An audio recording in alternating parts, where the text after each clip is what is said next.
Hello, everyone. Welcome to the June 17, 2024 meeting of the Merrimack Village District Board of Commissioners. Call the meeting to order at 5 p.m. At this time, I'd like to ask everyone to rise and conduct the Pledge of Allegiance. Pledge allegiance to the flag, the United States of America, and to the republic for which it stands, one nation, under God, indivisible, with liberty and justice for all. All right, so we have all commissioners here present in the room. And the first thing on the agenda is the Finance and Human Resources Review with Kristen Marr. Kristen, you have the floor. Thank you. We are 91% through the year. We've got one more month left of this fiscal year, which is amazing how quick this year went. Yeah. As of right now, our net ordinary income is about $1 million, just over. We're probably looking to end the year at about 1.1. As I had mentioned last month, I had moved a bunch of things we had slated for coming out of capital into our budget because we were doing well enough to allot that. One being the purchase of the water contract with Penachuk, and then a few of the filtrations, the GAC filtration changes out that we had slated for being paid by capital. In terms of revenue, we are a little lower in our domestic in terms of what we budgeted, but that is pretty much for mercantile meters. Charges are fines and penalties, and hydrant charges relatively make up the difference. Interest income is still high due to the economy. So for our budget right now, we're probably looking at pretty much coming right in line overall for the year. In terms of expenses, is on page 3 of the financials. Currently, we're about 1.4 million under budget. And that's primarily due to the chemicals. The majority of this year, our water usage was down. That's not needing as much chemicals as we did. And the ones we have purchased, they were not as high in terms of expense as they had predicted for us. So again, with both of those, we were able to take a lot that we had slotted to come out of capital and put it in, and we are still doing very well. Any questions on pages 1 through 5 and 6? We're good. We're good. Okay. I think we're good. Page 7, I started putting in the age receivables as of last month, just to give you guys an idea of our customer base and whose amount outstanding. The actual billed beginning balance is $328,000. We also need to include our accrued billing, which because we're a month behind, which is $443,000. So collectively about $800,000 outstanding.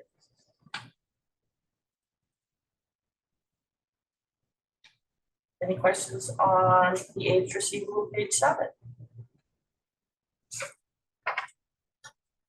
Fund balance. With that, Page 8. Our total fund balance, all accounts inclusive, is $33 million. And when I say all inclusive, that does include 4, 5, 7, 8, all of our projects, the trusts, escrows, and so forth, along with our operating. And I also, with the fact that we've been talking a lot about what exactly is the fund balance and what is actually convertible cash. Right now, we're running at about 9.7% of our overall fund balance is actually convertible cash.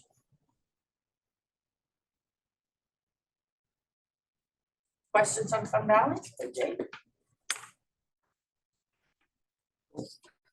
Trust activities.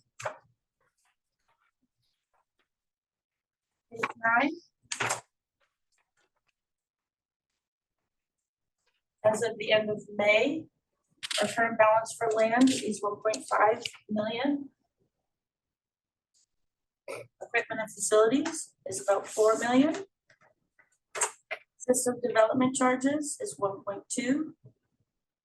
Legal is 110,000. And water purchase and O&M is about 568,000. You look at just below those totals, you'll notice under equipment and facilities, we still have a few things that potentially will come out for this year. DOT will probably be moved to next year. But the PFAS policy, that has not been requested. But that also, I think, is probably going to continue into next year, so that it may get moved down the line. For system development, the artificial recharge, again, is also seeming to be ongoing, so that probably will get moved to next year. Mitchell Woods development, moved to next year. And then underwater and purchase, the 3 things we had slotted have been crossed out and moved to the operating budget. Questions on our fund balance? We're good. And then the other reports are the ones you always get, but if you have any questions on them, the profit and loss by month or the comparison from last year. Any questions on any of those? No, so that's what you get for preparing everything so well. Just give us what we asked for. Yeah. There's no And it's just, keep going.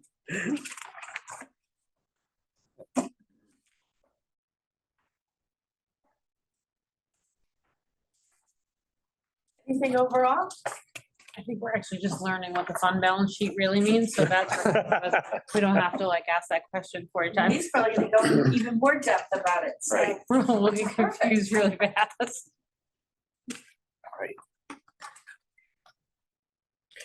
All right. I guess I have one question, just to stay in the habit. In the meeting last month, you had projected, I think, 850,000 for year end, and now we're looking at 1.1. But you also had mentioned in the last meeting, originally higher number with Right, the so- disclosure that it's probably gonna be in between the two. correct, So correct. in other, how come there's such a fluctuation again? I mean, you're kind of spot on because you're right in the middle between the two. But in the end, with your final projection for the year end, but how come there's such a spread? They're primarily, with the revenues, there is 2 communities that just came on, which is water, now hydrant, meter charges, and so forth, which I never know when those are coming on.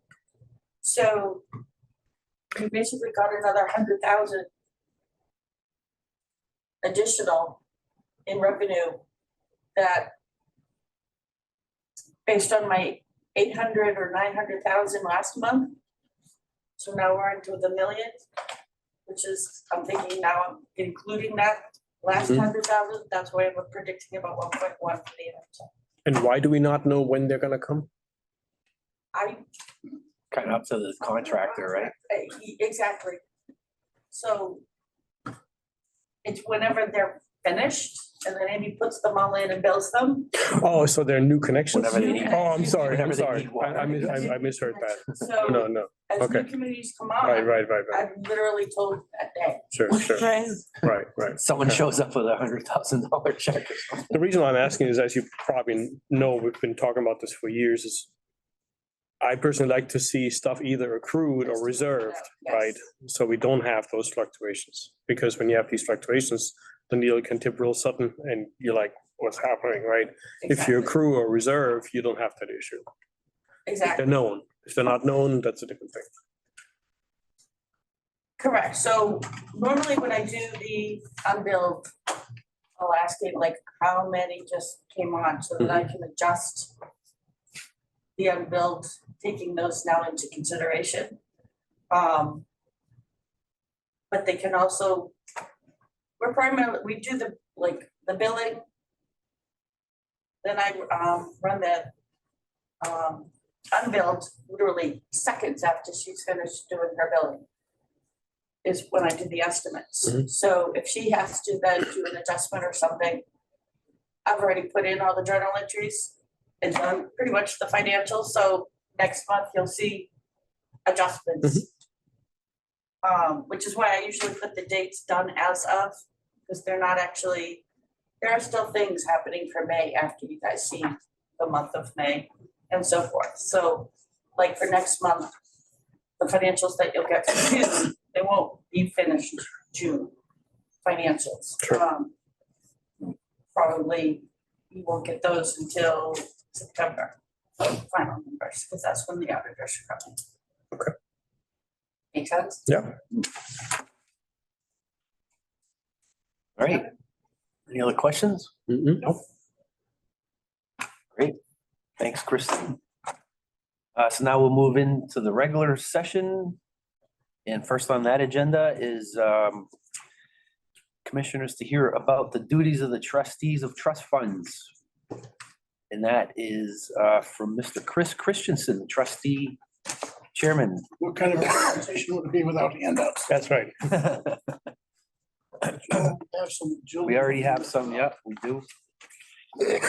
Couple.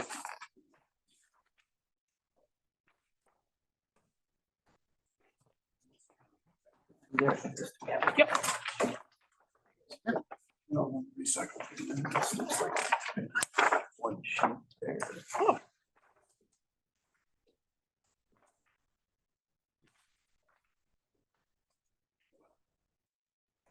Can't tell if my microphone is on or not. So I'm just gonna dig in, okay? Please. Sure. Thank you. I'm Chris Christensen. I'm the chairman of the trustees of trust funds for the town of Merrimack. We're an elected board of 3 trustees and an appointed alternate. We serve for alternating 3-year terms. Basically, we operate not under town rules, but under state statutes, mostly RSA 31 and RSA 35, which control government operations for towns and cities. So for background kind of stuff on the order of magnitude, we have round numbers, $6.5 million in capital reserve funds for you folks, a little over $1 million for the school district, and about $9 million for the town. We also have about $10 million, maybe a little over now, in non-expendable funds for perpetual care and other bequests that have been given to the town. And then, as you know, we also have 130 acres of Watkins Town Forest, some of which you have an easement on for what started out as well 9 and 10, but maybe it's 11 and 12 now. I'm not sure where you are in that progress, but that's the range of stuff we do, everything from cemeteries to forest land to capital reserve funds. The capital reserve funds are invested entirely in guaranteed securities, government securities, CDs and the like. And looking at this chart, with the pie chart on it. Yep. You see right now, about 2/3 of that is in the government government bond fund, yielding 4.84%, I think. Obviously, as the bond market changes on a daily basis, the yield fluctuates as well. But as you know, right now, as Kristen mentioned, interest-bearing accounts right now are doing very well compared to what we did from, say, 2008 to 2016. And we'll get to it a little bit later, but you can see the balances that Kristen read to you already that on your accounts. There's another handout on a large piece of paper that outlines the bequests and other non-expendable or perpetual funds that are the result of mostly bequests to the towns, which come to the trustees of trust funds for maintenance and care. And we are kept separate from the town. So a trustee of trust funds cannot be a selectman or a town council or a town treasurer. And the same, we can't be on the school board or school treasurer. Neglected village districts, so I guess we could be a village district commissioner. So with that part of it, and this last page here shows some trends in the accumulation of funds over the last many years. The key figure in my book is down in the bottom right where it says 5.05%. And that's an outstanding yield for the stodgy things that we're required to invest in, because capital reserve funds are intended as reserves to be absolutely certain that the money is there for the purpose that it was intended for by the voters. So we are restricted on that. I will point out there's a couple of places where you'll see a slight discrepancy in the dollar amount. And that's because some of the, depending upon which column you're looking at, some of the figures reflect if we sold a CD early, there's a pre-cashing penalty. So when we carry it, we have to carry it that way as if the penalty were in effect, knowing that when we carry it to maturity and roll it over or pull it out of the account for expenditures, that's going to be a different number. And if you look at the other columns on the perpetual care fund, you'll see we have a cost column and a market value column, and substantial differences there. Market value being substantially more than the cost column, which I guess is intended. So with that, probably better to just open it up if you have questions on any of the funds. Try and bring forth what our participation is. Okay. Anybody have any questions off the top of their heads for Chris on anything? You had something, go ahead. Wait. To tap into any of that, if it was ever needed, that's a board vote. Is that correct? That's not a town vote. For capital reserve funds, the warrant article that creates the fund says that, in this case, the commissioners have the right to expend. Right. Duty and right to expend, depending on how you word it. But yes, it's up to you, because the town is already, or the voters have already given you that authority. Right. Now, at the same time, you have to justify to us what you're spending the money for. You can't just ask for $200,000. We need to see a receipt. Sure. So is the total return on here, the 5.05, is that annualized? Annual? Yeah. It is, right? Well, it is to the extent that the rates fluctuate on a daily basis. So that's Right. That's a year-to-date kind of calculation. Could be 5.02 tomorrow. Oh, okay. Something else. So this is not annualized back, because the graph shows from back in 2012. Right. So I was wondering It's more, if that, it's in 2012, you're making 30 basis points. So, that's what I was gonna say. 5.05 is a current. Okay, I was gonna say that's higher than I would have expected if it was annual, average annual over that whole term. So that's why I was asking, because that seemed like it was really high. Well, and then there's a net figure there too, because we have to pay management fees. Mhm. In this case, 25 basis points. And how often do we put money into the reserves? Is that something year. based on after the annual meeting, that's Correct. whatever's voted, What the whatnot? voters Yeah. approve, yeah. Yeah.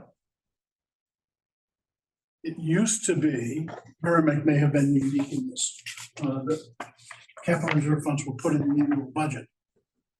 And Board of Selectmen or you folks could have said halfway through the year, you know what, I don't think we want to put 50,000 into that account. We're only gonna put 25 in because we need someplace else. We've had that budget ability. But now, the thought process has been revised up in Concord, and you have to have a voter approval to put money in, and then because it's a warrant article, that money has to go into the capital reserve funds. Right. And unfortunately, if you think you want to put more in, you have to save it and put it in. Yeah. Next year at the After end it's with another vote. We only do that with surplus funds, basically. Have we ever taken money out of this for any projects or anything? I don't know that we have, Out of the surplus or? out of this, Reserves. the trust. Out of the Yeah. capital reserve fund, oh yeah, you all the take money time. out several times a year. Yeah, Every That's time, what- every time you buy a truck. Yeah, Okay. that, so the that's what this sheet. page 8, that's what I go over each month. What we Okay. plan on taking, what we have taken.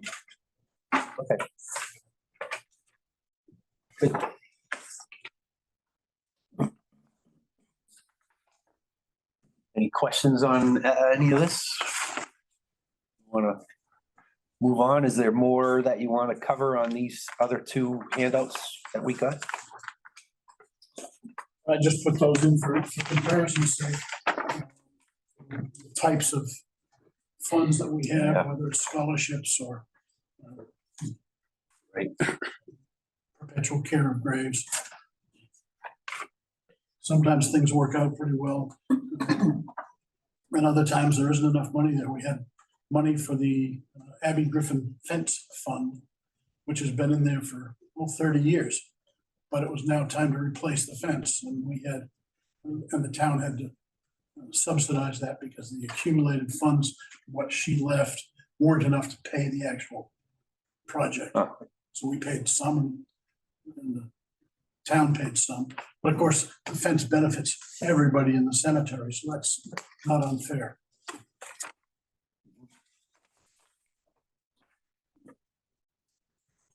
We do not have any funds to save for the care and feeding of the horses at the fire station.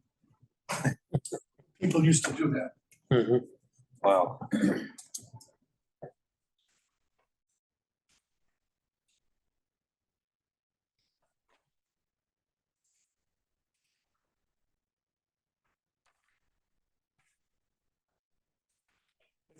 This might be painfully obvious to some, but I think it is nice to see how the warrant articles at the annual meeting, the capital reserve balances that you present every month. And in the end, you and the Board of Trustees, how they all tie together. I don't think that's clear to everybody. Unless you're really exposed to it, right? And usually the trustee of trust funds is working kind of behind the scenes, more or less. You guys are talking to each other every so often, and we don't really get to see that. So it is kind of nice to connect the dots a little bit. Appreciate that presentation. Yeah, it's good to know that those reserves are sitting in a interest-bearing account, especially now that the rates are Significant interest. better than they were. Right, right. There's another safety factor kind of built into it. It used to be that whatever the time was, you were buying 10 trucks, I'd write a check for $1 million. Now, we don't write any checks, we don't keep any checking accounts. We send a letter of instruction to the bank, and they issue the check directly to you. So there's no Yeah, local hands-on distribution of funds. And it's probably got a memo of what it's for, and that's all recorded and, you know, memorialized in their records and whatnot, I would assume. Right, because along with the letter of instruction, we send them a scanned copy of the invoice Okay, or whatever other oh, yeah, backup material is appropriate. And then we keep a scanned copy as well. wow, I send a whole packet for each time we make a request, it's a formal letter requesting how much with a breakdown spreadsheet and then each invoice attached. And then also reference when you guys approved oh, yeah, to make the purchase. Minutes of the meeting. right. And you can also watch the trustee of the trust fund meetings on Right. Merrimack TV. It's one of Really my, exciting. it's one of the most I've seen nail excerpts. biting ones. I may be addicted to Merrimack TV. I've seen excerpts, I certainly have. There is a watch count on the website or YouTube or someplace. Oh, really? So we could challenge you guys. I'm sure you can. We have 4, you have 3. Is there any, how do I put that? Any constraints from, you know, past situations, donations, you know, any contributions that were made by maybe, you know, somebody as part of their will or something like that? Is there anything that we should be aware of? Any money or lien or, you know, something that the board should be aware of on any of this? Well, the Watkins Town Forest, which you mentioned earlier, pretty much gives us authority to give you an easement to dig your well or drill your well. That was for well 9, was that to, Off of Mitchell Street. oh, Mitchell Woods, okay, all right. Okay. So that's a variety of things that go on, and then we and you have to abide by Department of Environmental Services regulations regarding wellhead protection zones and all of that. So those constraints do come into effect. We have a fund called the Shed Harris Fund, which was money left to the town of Merrimack for fire protection in the village of Reed's Ferry. And history goes back, I don't have the date in front of me, you guys do. 1925. Thank you, 1925. Wow, When there was some level of water service in Reed's Ferry. I don't know if it was in the rest of the town. And there was a 200,000 gallon storage tank at the top of Harris Ave, which is the post office, excuse me, the old post office. So it was left for fire protection in the village of Reed's Ferry. Now, at that time, fire protection had both, there was no fire station in Reed's Ferry that I'm aware of, except the one on Elm Street, which now houses the antique fire department apparatus that belongs to the auxiliary crew. So it isn't clear to us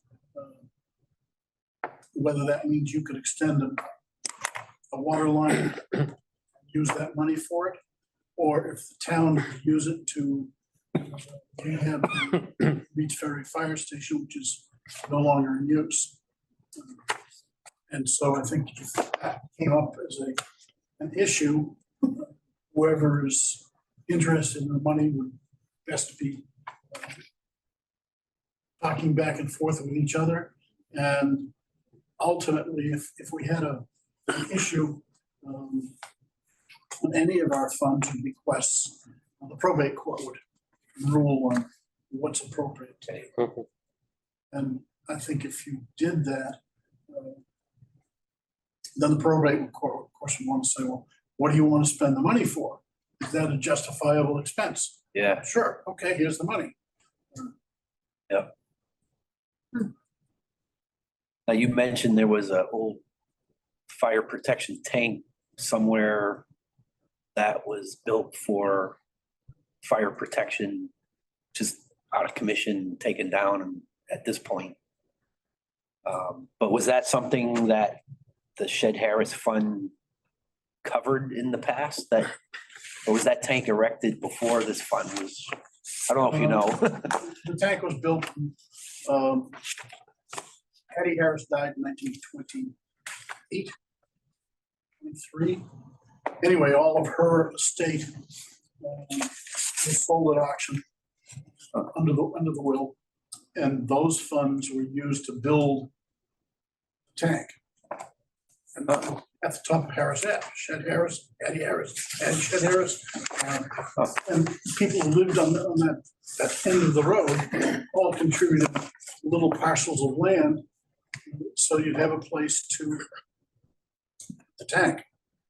And in 1954, 55, when it was a transition year, when the MVD came into being, the first office was at the end of Harris Ave, next to the water tank. Some years after that, that tank became obsolete, was removed and replaced with the one on Turkey Hill. Wow.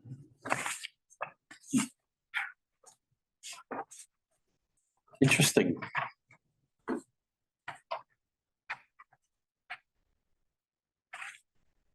Yeah, there's quite a few of them listed here. I didn't realize of that, the different funds and purposes. Well, when you get to the individual grave sites, it's like 300. You have to record each one of those individually. Mhm. So you're seeing a condensation of the condensation.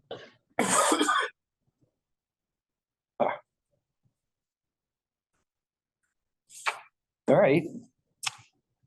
Any other questions or anything, or? Okay. Good. Yeah, appreciate the information. You have any more to? And you could probably go, we could probably go on for hours with all of the history, I'm sure.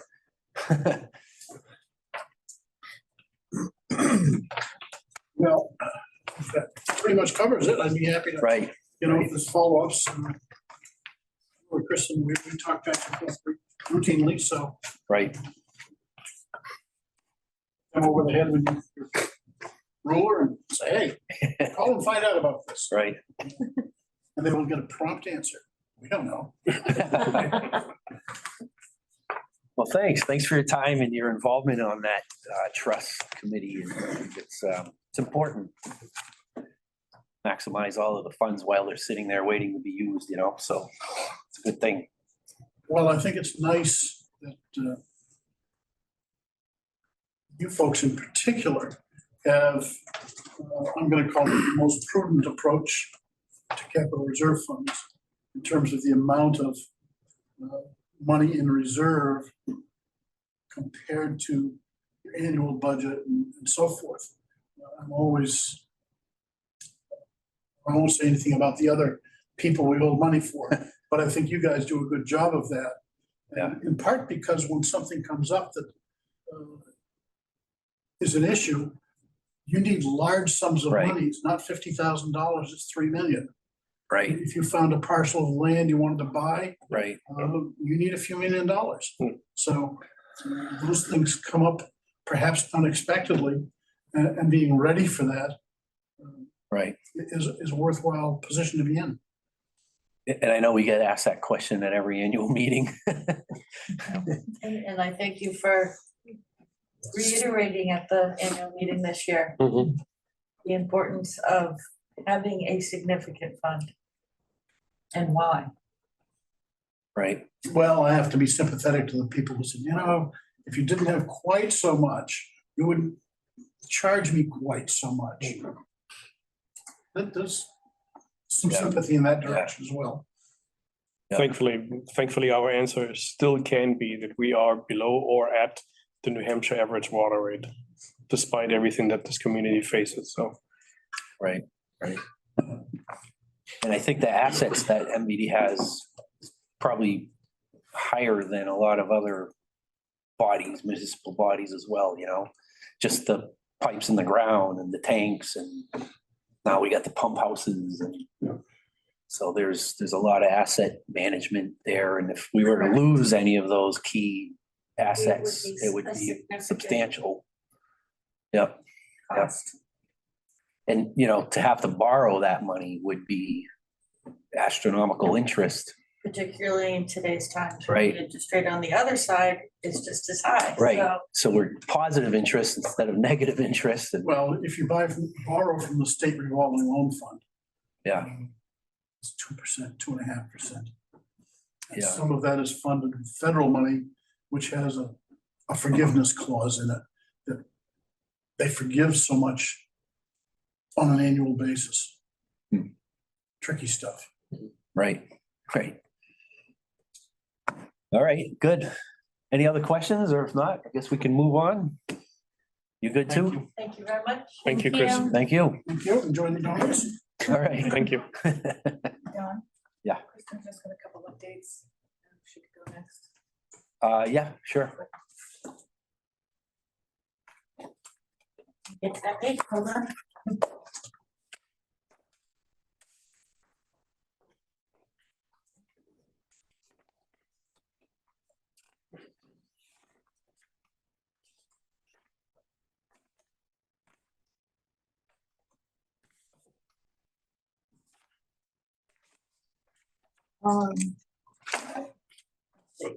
So action item number 85.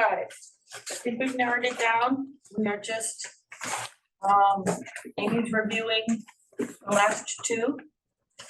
Just to fine tune the, billing side of those softwares for the new financial software.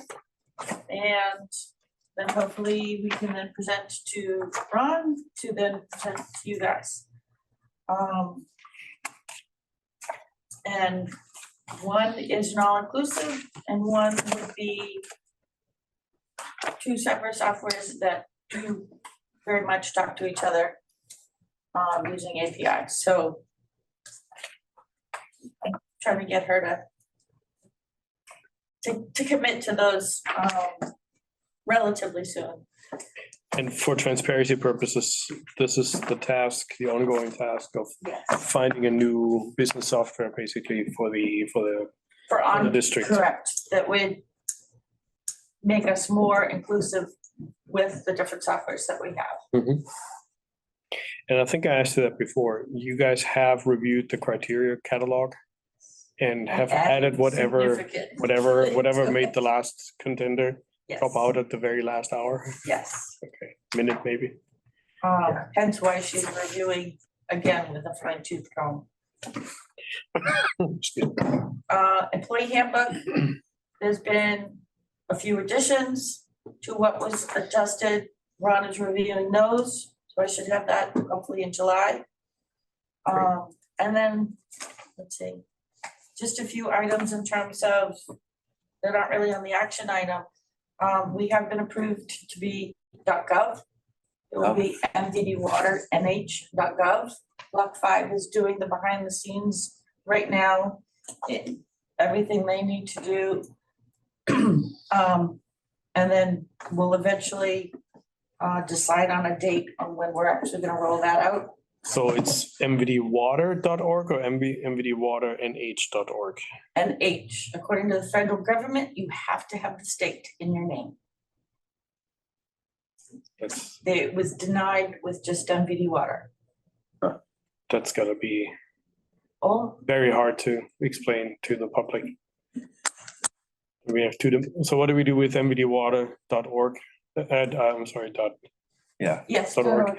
Is that just gonna be a forwarded domain then? it will, correct. So no people content can anymore, Technically still use it for emails and so forth, but they're gonna be landing at but it will, MVD. correct, it will forward to our, Okay, We'll retain ownership of it for a while. pardon? We'll retain ownership of it for a while. Yes. Yes. What having a .gov not only making us, to the public that we are a governmental entity, we're also protected with that .gov from the government if anything may happen to that domain, which is a nice benefit. Right. are we changing the hosting company? for their. For the website. So you have the domain, which is the Merrimack, the Probably not, it will be MVDwater.org. the same, we have to alert them that it's changed. So this is, it's not gonna happen overnight, this is gonna be, alert everybody that needs to know before we actually turn the switch. And then the old .org is gonna get forwarded for Appointed. some time. Is that gonna expire at some point, maybe? All right, No, Only we want to. Only if we cancel it. yeah, exactly, so there'll be a carrying The cost domain. on that, probably not a lot, right? the annual cost for a domain name is insignificant. Right. Yeah, it's like pennies. So then we'll probably all get new email addresses and all that stuff at some point. Okay, But this, as I said, it's a long process Yeah. before we can actually turn the switch. Because there's lots of behind the scenes, everyone that needs to be notified. right. Another thing I did is I sat down with Primex again and revamped the cybersecurity policy to their template that basically nullified our original plan. And I got a tickle. Perfect timing, right on demand.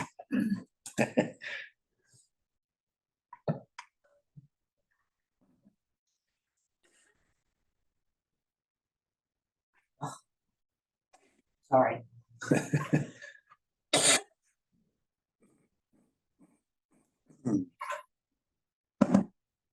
I've given the new policy for Ron to review. Once he's done that, I'll give it to you guys. Then I will schedule a walkthrough with the Adam group, which actually takes our policy and walks us through a simulation to see where there may be holes. Oh. Primex wanted a severely high level policy so that the reason being is we never know what the future may hold and how they may come and attack us. So they really didn't want specific phishing or specific this. They wanted like, these are the people, if anything happens, this is who's involved. And not really a detailed of what we're actually, we're gonna turn this off and turn that, it's literally, if anything happens, these are the people involved.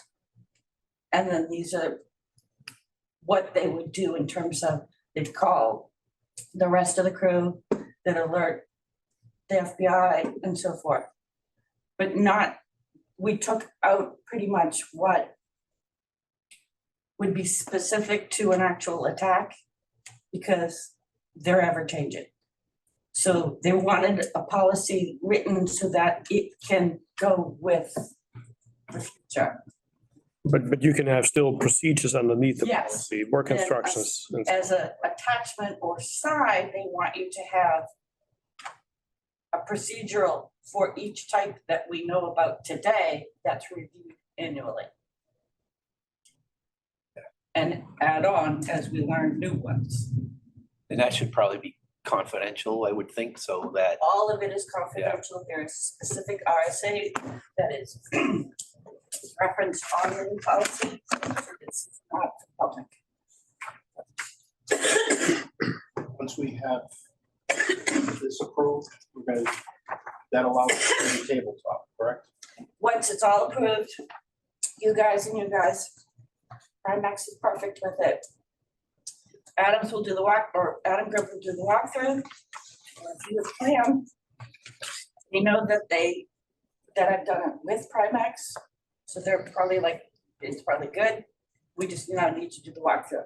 Once the walkthrough is done, it will become official with Primex, it will go to New Hampshire DES, and anyone else that may need it for being on record as our policy.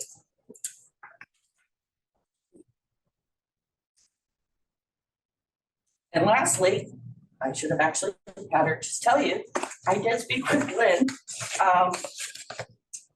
Last month, you guys had asked that you thought she was kind of in a Like a temporary? temporary position.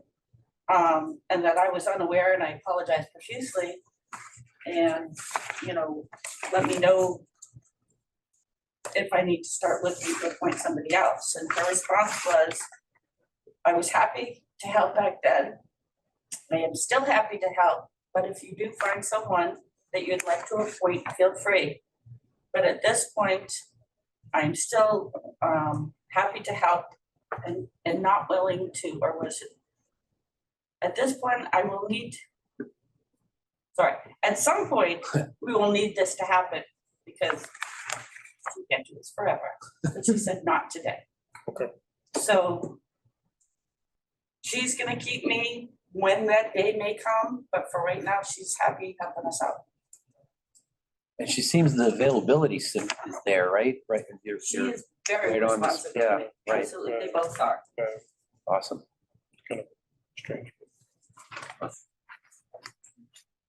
That's it. I guess if someone that you run into or someone that you see that's maybe, I mean, they can maybe help us on a longer stance. Yeah, yeah. But she's starting to travel a lot too more, Yeah, so. yeah. Good. I'm sure those trips may become Right. closer together, that I'll be like, it's time. Yeah. All right, well, it's good to know. Like I said, keep your eye open if you happen to run into someone that you think is a good fit, maybe, put their heads together and see if Exactly. there's any kind of transition that would be beneficial and deal with it at the time, I guess. Good. Any questions on this?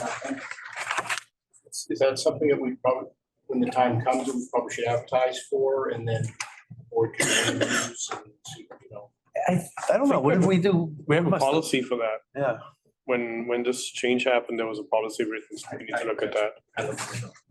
oh, yeah. But then we could keep doing it. Yeah, well, if we put it out there, maybe that one person's the only one that would probably reply. Yeah. I know last time you looked, there was like nothing. So, I don't think they're beating the door down, Find anyone Right. for their hat in the ring. right? Yeah, so obviously go through the channels as the procedures require, All right. I guess we're good. Any other questions for Kristen? All right. So you should be good. There's nothing else on the agenda for you tonight then? I don't think so. Like you covered the action items. So those both you think will be coming to us potentially in July? Hopefully, okay. All right, Yes. all right. Thank Thank you. Good night. Have a good night. Good night. All right, so we'll move on to item number 2, which is the discussion of the mainline extensions with Underwood Engineers. It looks like we have Terry on the line. How you doing, Terry? Nice to meet you. Good, nice to meet you. Keith's here as well.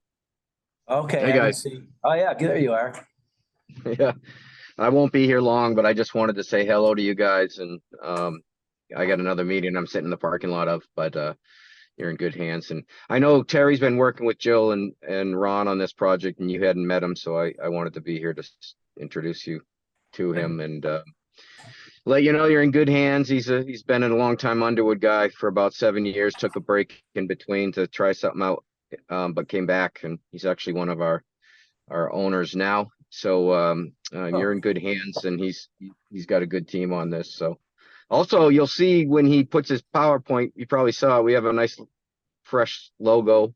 Oh, yeah. That's the only thing that's changed there. We're all the same otherwise, but just was time to put another fresh look on our company, set us up for the next 40 years. So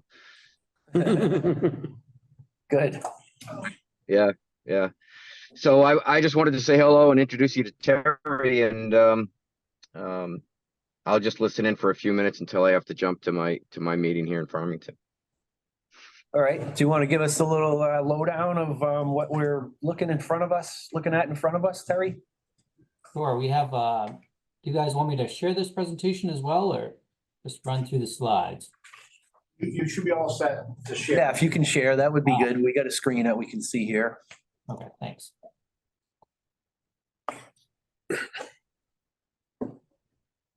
Yeah, we got it. Yep. There we go. Great. That's the new logo that Keith was referring to.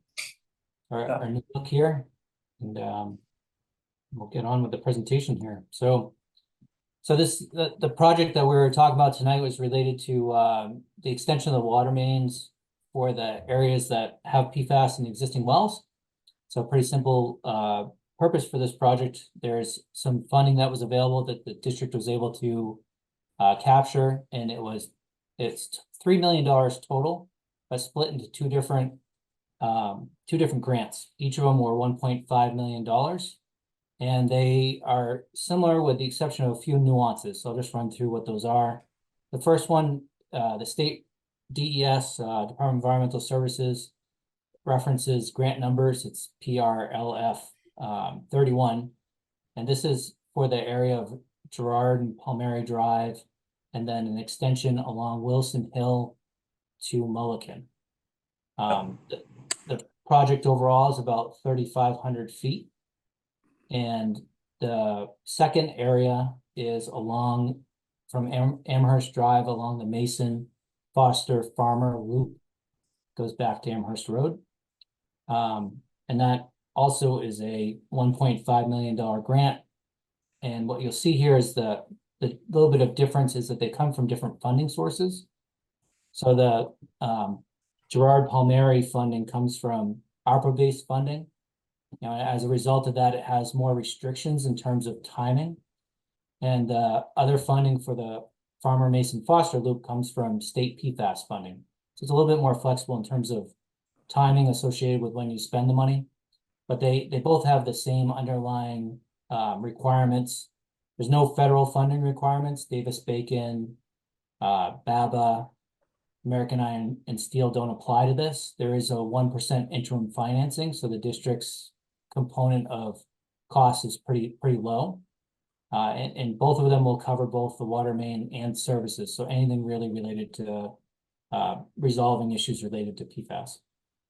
You will see in terms of these two project areas, the Farmer Mason Foster Loop was much longer. And we've been talking about that ever since these grants were received, because obviously that was going to be a concern as it related to the overall cost. And because these funding, one thing that we've tried with the DES was to consolidate the funding to a total $3 million.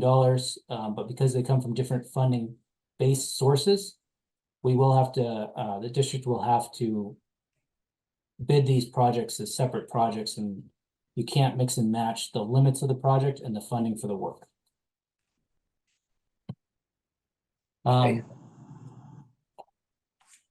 Just as we feel free to, if you have questions, to jump in and I'll stop, but I'll carry on here. Just here showing the general limits of the project areas. On the left is the Wilson Hill Road and Mulliken area extending off of McQuestion Road. We put on these schematics here just the number of houses that will be served. We also added the number of houses that are elected to go out and be sampled. It's publicly available information what the results of the sampling were.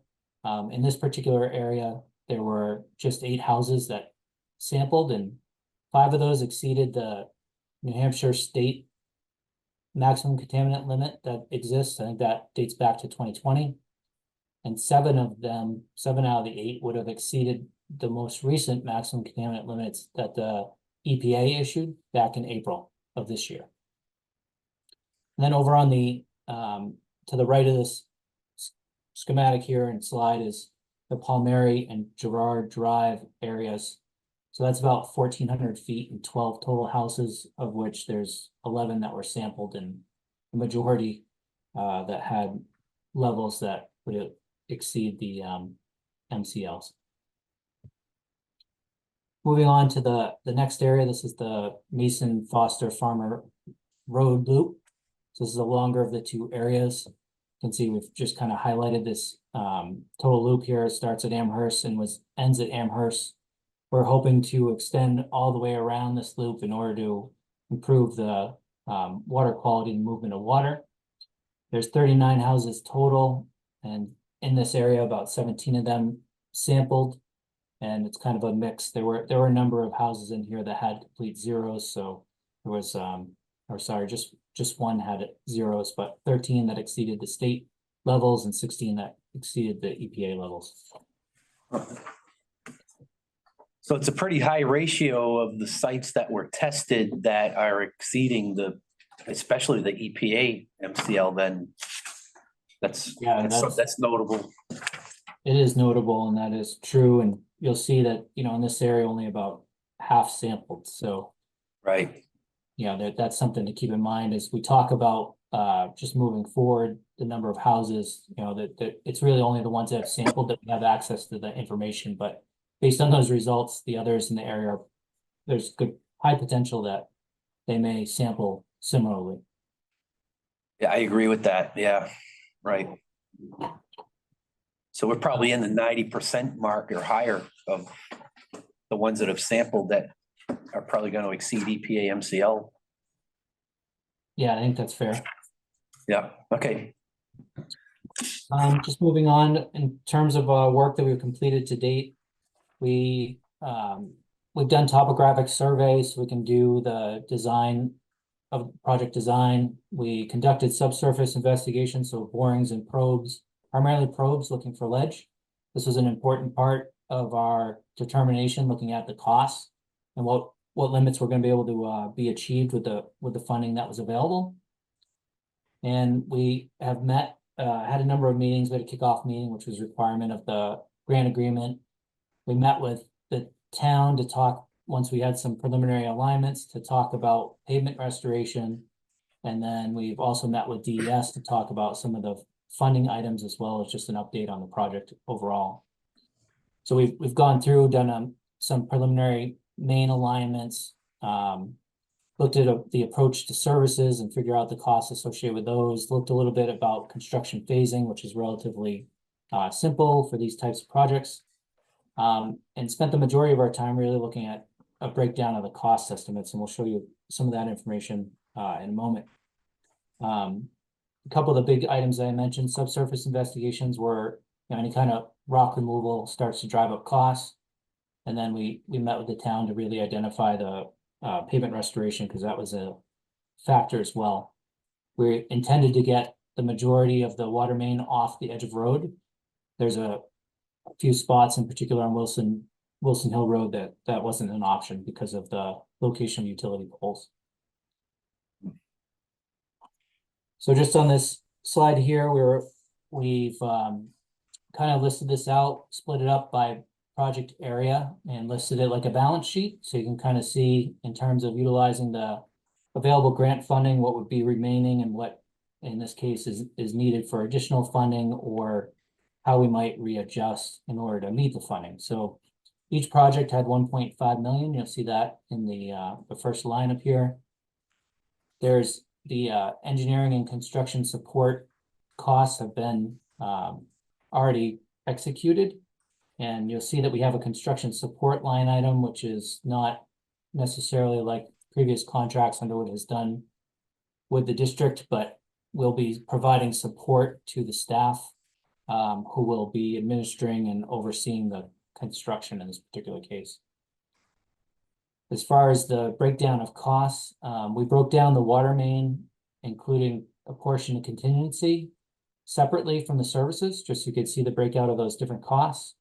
I think originally the intent was to do water main extension over time, and looking at some of the logistics of pavement restoration and things of that nature, it seemed like it makes sense to include the services in there as well. So the water main breaks down for PRLF for the Girard and Mulliken areas to about 1.4 million, and for the Farmer Mason Foster Loop 1.6 million. See right off the bat that 1.6 million exceeds the funding limitation. So as I mentioned earlier, because of the length of the project, we knew early on that we're probably be looking at reducing the scope of work in terms of distance on that, overall length rather, for that particular project. If you add in the water services, there's $230,000 on the Gerard Mulliken areas, and then $250,000 in the Farmer Mason Foster loop.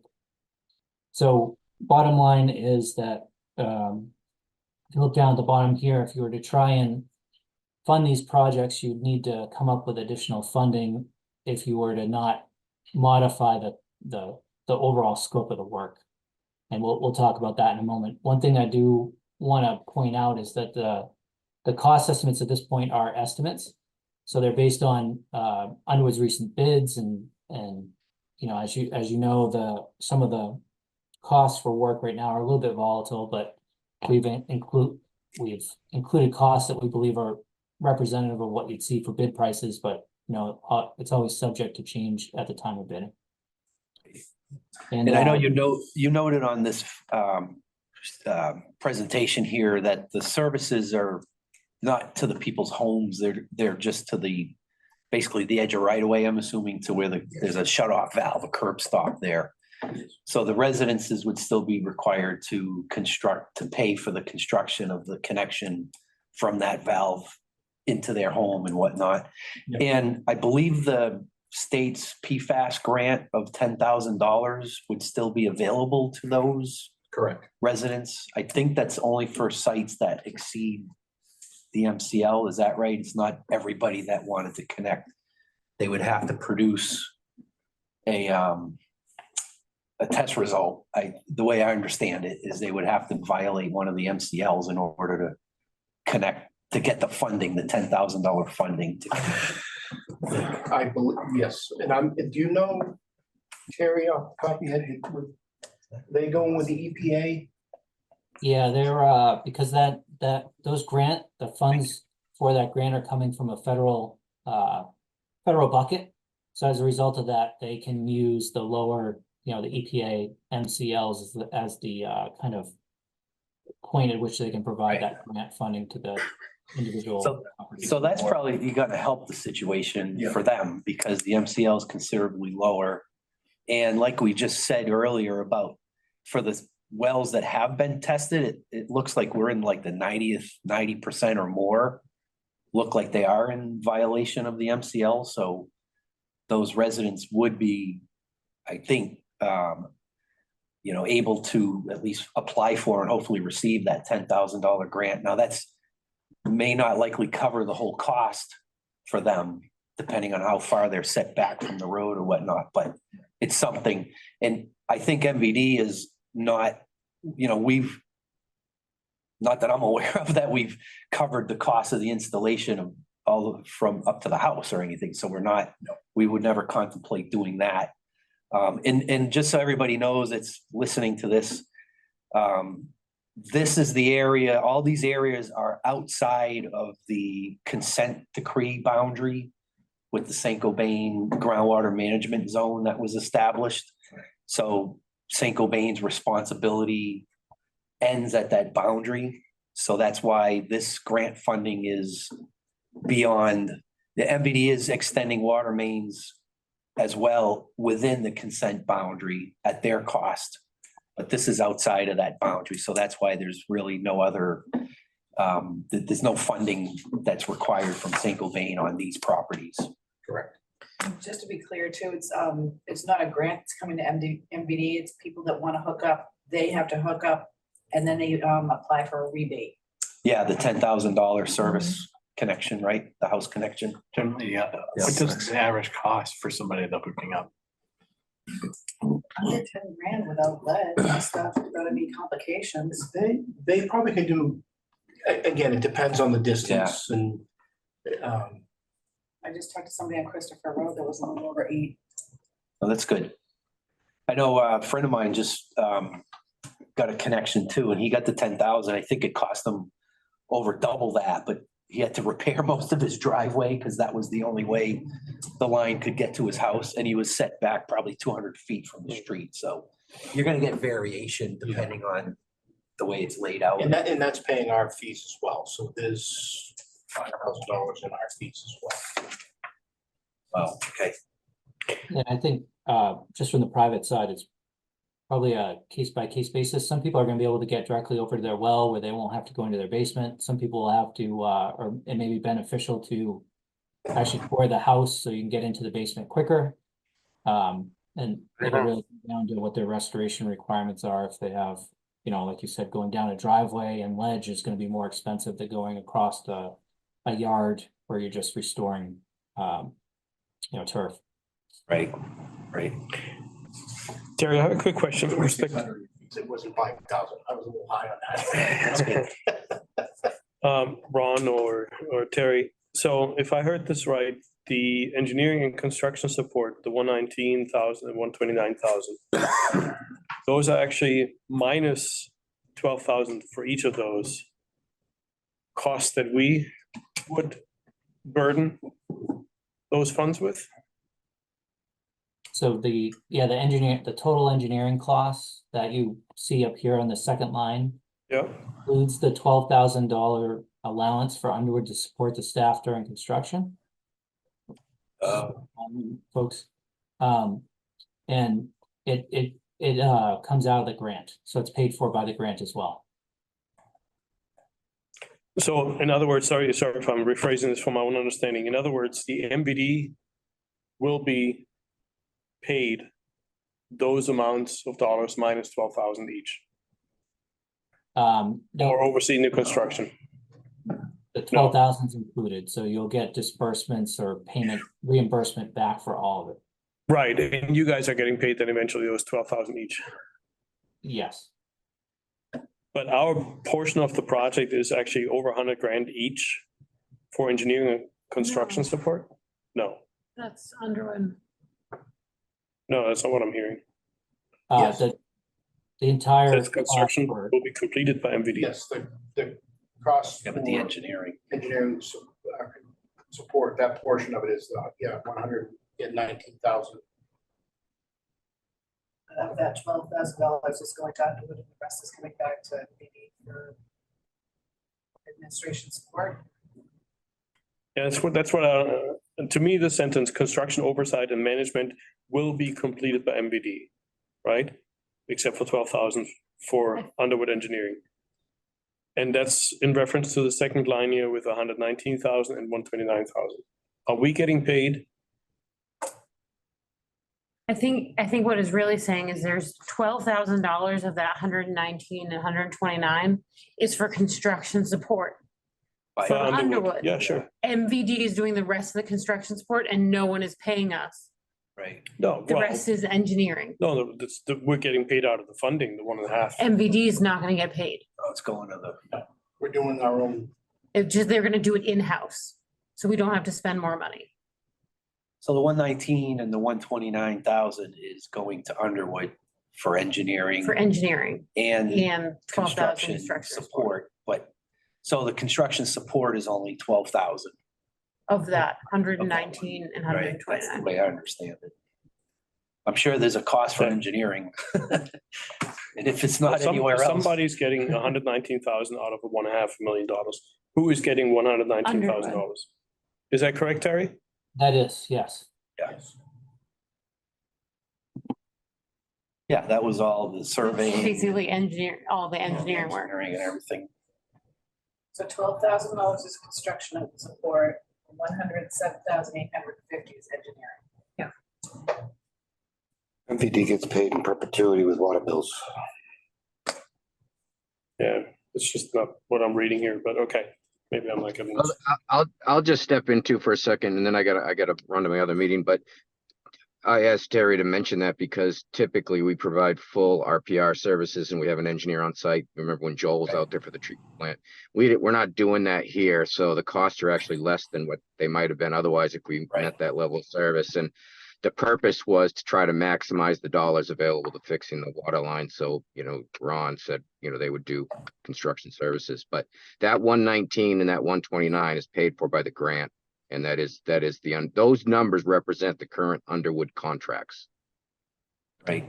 And if you would do the full construction inspection without MVD's assistance, your numbers on the second line would be Much higher. much higher because you would have your own staff there, resident project engineer observing all that construction. And we're proposing to have MVD staff doing that instead. So that's kind of a savings to the grant amount, I guess. And to Wolf's point, you are not getting reimbursed for that from the grant. Right. So there is a cost to us in staff and time. Is Sure. what you're getting at. Obviously. Well, I mean, You know, that's not the beat. I mean, yeah, Yeah, but we're not getting any money from the grant for that. correct. That's, Yeah, if you're looking at this with an accountant eye, this list reads very different than, but well, I'll let that go. all right. Uh, I gotta run, guys, but Terry will continue on. Thanks. It was good to, All right. good to see you. Good to see you, Keith. All right. Thanks, Keith. Take care. Yeah. And we're not getting paid for our time. That's right. Grant. Okay. Okay, sorry about the confusion there. Can we, you want me to move on with the next section? Yeah, you guys, do you have any other Yeah, questions please. so far? Please. All right, okay. Carry on. Okay, so knowing that there is an overall, at least based on our estimates, there's not enough funds to cover the total cost. So assuming that you didn't want to expend any additional money or secure additional funds at this point, the first solution on this page that's kind of brought up is to reduce the overall scope of the work. And I'll show you what this looks like visually, in the coming slides, but generally you would just, we back into the cost based on a linear foot cost to try and figure out, okay, with the $1.5 million minus the engineering, how far can we extend the length of the project?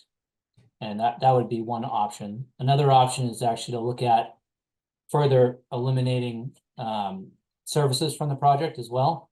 That is a way and was probably the original thought associated with this, but just keep in mind if that is the decision, there's a lot of coordination that would have to still be done in agreement really with the town, particularly on pavement restoration.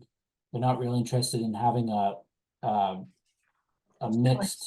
mixture of pavement restoration for the mains and then separate intermittent pavement restoration for the services. So that would be a challenge to manage. And then in addition, if you were to do those services at a later date, there's a lot of more time from the staff to either manage the construction themselves or to manage on a as need basis, some kind of contractor to do that, take care of that effort when somebody wants to connect. So reducing the scope of work though is one item, and like I said, I'll show you what that looks like. Another thing is that if you elect, and this may not be a either or, this may be a little bit of both, but seeking additional funding in some form or fashion is an option. Just to make sure that the district was covered, we did go through and put in a pre-application this past at the end of May to cover additional costs. When the state goes through and looks at the drinking water SRF funds, they're looking for both loans and things like the Emerging Contaminants Fund, which tend to be grant or higher forgiveness. Even the loans carry some level of principal forgiveness that help to offset the cost, but a loan's a loan, so it's very different than the grants that you're getting for this work. As we talk about this further too, one other thing to figure out and consider is how much money gets recouped at the time that the service work and connections are made, and whether or not that helps to offset any kind of additional funding that might be sought. And then lastly, I think, there's always an opportunity to look at this as a potential shovel-ready project. If you get 3/4 of it done with the existing grant funding, might be future opportunities that pop up and allow you to extend either the contract, depending on the timing, or rebid the remaining portions at a later date. I just want to clarify, Underwood's designing the entire length that you saw at the beginning of the project. So regardless of how we package it and adjust the bid form, there's going to be everything will be bid in a way that it can be executed. It just depends on how much of it's going to get funded. So just to give you an idea what that would look like, if you were to, this is for water main only for the two projects. So if you excluded the services altogether and extended only the water main, and just remember this, that's got some challenges associated with it from the standpoint of construction phasing and pavement restoration. But you would be able to, based on our estimates, extend the water main along Wilson Hill, Mulliken, Palmieri, and Gerard to the areas that we proposed. And then along the Mason Foster Farmer Loop, you would have to reduce it. And we knew that this would be the case at the beginning of the project anyway. So what we do in something like this is all the items that aren't included will be part of adults that the contractor will give you bid prices on. So if there is an opportunity to extend that contract during the course of the work, you'd have at least have that available to you without having to renegotiate it as part of a change order. So in any of these cases where we start to reduce the length or the scope of the project, you know, there's going to be houses that have tested and are above those limits that won't be included in the initial project until additional funding sought or it's extended at a later date. So this was for water main only. For water main and services, you know, it's more expensive by linear foot. We prioritize the Palmieri and Gerard area because of the density of houses that we know have PFAS in them in that area. So that is all green, as you'll see. And then on the Wilson Hillside, you'll be able to extend it down close to Mulliken, but not quite there. And you'll see the area in red that would not be able to be included in the budget. And then similarly, the Farmer Road portion gets longer in terms of the area that you cannot complete because of the cost of the services are offsetting the length of the main. So in this case, you'd have somewhere on the order of 3 to 4 houses that would get excluded in the tail end of the Farmer Road area. That's with both water mains and services. So Terry, I got a question about, do you happen to know if any of these houses that would be excluded under these two scenarios are houses that haven't tested for any reason? I don't know if you know, like pinpoint which houses are, you know, which houses tested, which ones are exceeding, which ones aren't, but Basically saying which ones are interested. yeah, it kind of shows an interest, right, in connecting to the main, I guess. That's kind of why I'm asking if there are a bunch of houses there that have I agree. not tested, And it's one thing, but if Then- those right? 5 houses have all tested and they're all above or Yeah, above the limits and. that's a different it's a different consideration, I think. consideration. So in this area right here of Farmer, there's 2 houses, and I believe one of those 2 could be served within the limits once we define it. So it'd be close. Going back on this one, the area in red is six houses that have tested and are above limits. But I do have to just point out, you can't serve this area until you've extended that main along the area in green. But the majority of the Yeah. houses tested happen to be towards the end of this area. Yeah, that's what I wanted to know. So that Mulliken cul-de-sac, if, you know, most or all of those houses tested and they are above the limit, that's a different consideration. Yeah. Yeah. Is that 5 the of case? Is 6 that what you just explained to us? Is that the Mulliken houses you think are the ones that have the positive results? They are, Yeah, Yep. okay, but there's no other way to get the water there. I know. Right. I know. Unfortunately, a lot of the other houses along the route really didn't test. So we don't. Wow, yeah.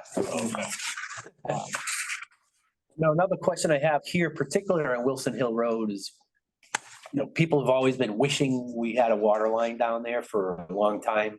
So I'm just kind of wondering, what's the size of the main that we're looking at in Wilson Hill Road? Is that something, if in the future, you know, 5-10 years out, we wanted to push the line out even further, are we planning the size of the main to be able to do that? We're looking at 8-inch right now. All right, so that might be on the kind of smaller size for having hydrants out there and stuff in the future, right? We're planning hydrants as well. Yeah. It'll get hydrants and everything, so. But I'm wondering if we wanted to extend that line, 5, 10 years in the future, Right down, further down, would we be then undersized? I know I'm trying to ask for something that's outside of the scope here, but If you, the cost is putting the pipe in the ground, the cost really isn't Right. the pipe. did we model They're that, not- Terry? Excuse me, was that Ron? Did we look at that? I mean, I know we were just assuming 8, or at least I was assuming 8, but did we model a 12-inch pipe or? We were in the process of looking at the sizes of everything now. I mean, whether that's an 8 or a 12-inch is something to consider from the standpoint of the model. You guys happen to have high pressure, so that really benefits you from the standpoint of head right, loss. that's good. So an 8-inch main actually can extend quite a ways in terms of service. It's really defining okay. how far we need to go with it, and then we'll look at that as part of this work. Yeah, that's what I was asking, is if you can just do a scenario when you, assuming we wanted to push that line further towards Amherst or wherever it goes. I think it's Amherst is where it goes, right? Yeah, I think it is. So if we wanted to push that line out further and, obviously we want to have hydrants along all our water mains. I would just want to know if, we would be too compromised on pressure and flow at the end of that line for fire protection. If the whole line was an 8-inch main, or if we had to put the whole line in today, would some part of this line want to be a 12-inch main to make sure we have adequate fire protection at the end of the line in the future?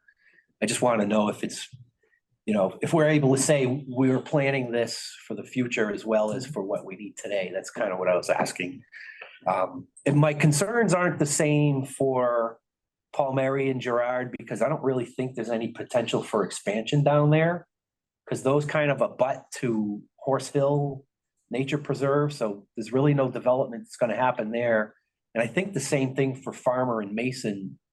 I don't think there's a lot of expansion potential over there either. So I guess what I'm saying is this is the only one on Wilson Hill Road that I would be questioning about, just confirming for in the far future, if we wanted to extend that line, that the line that we have in at, at that time would be adequate. That's all I'm asking.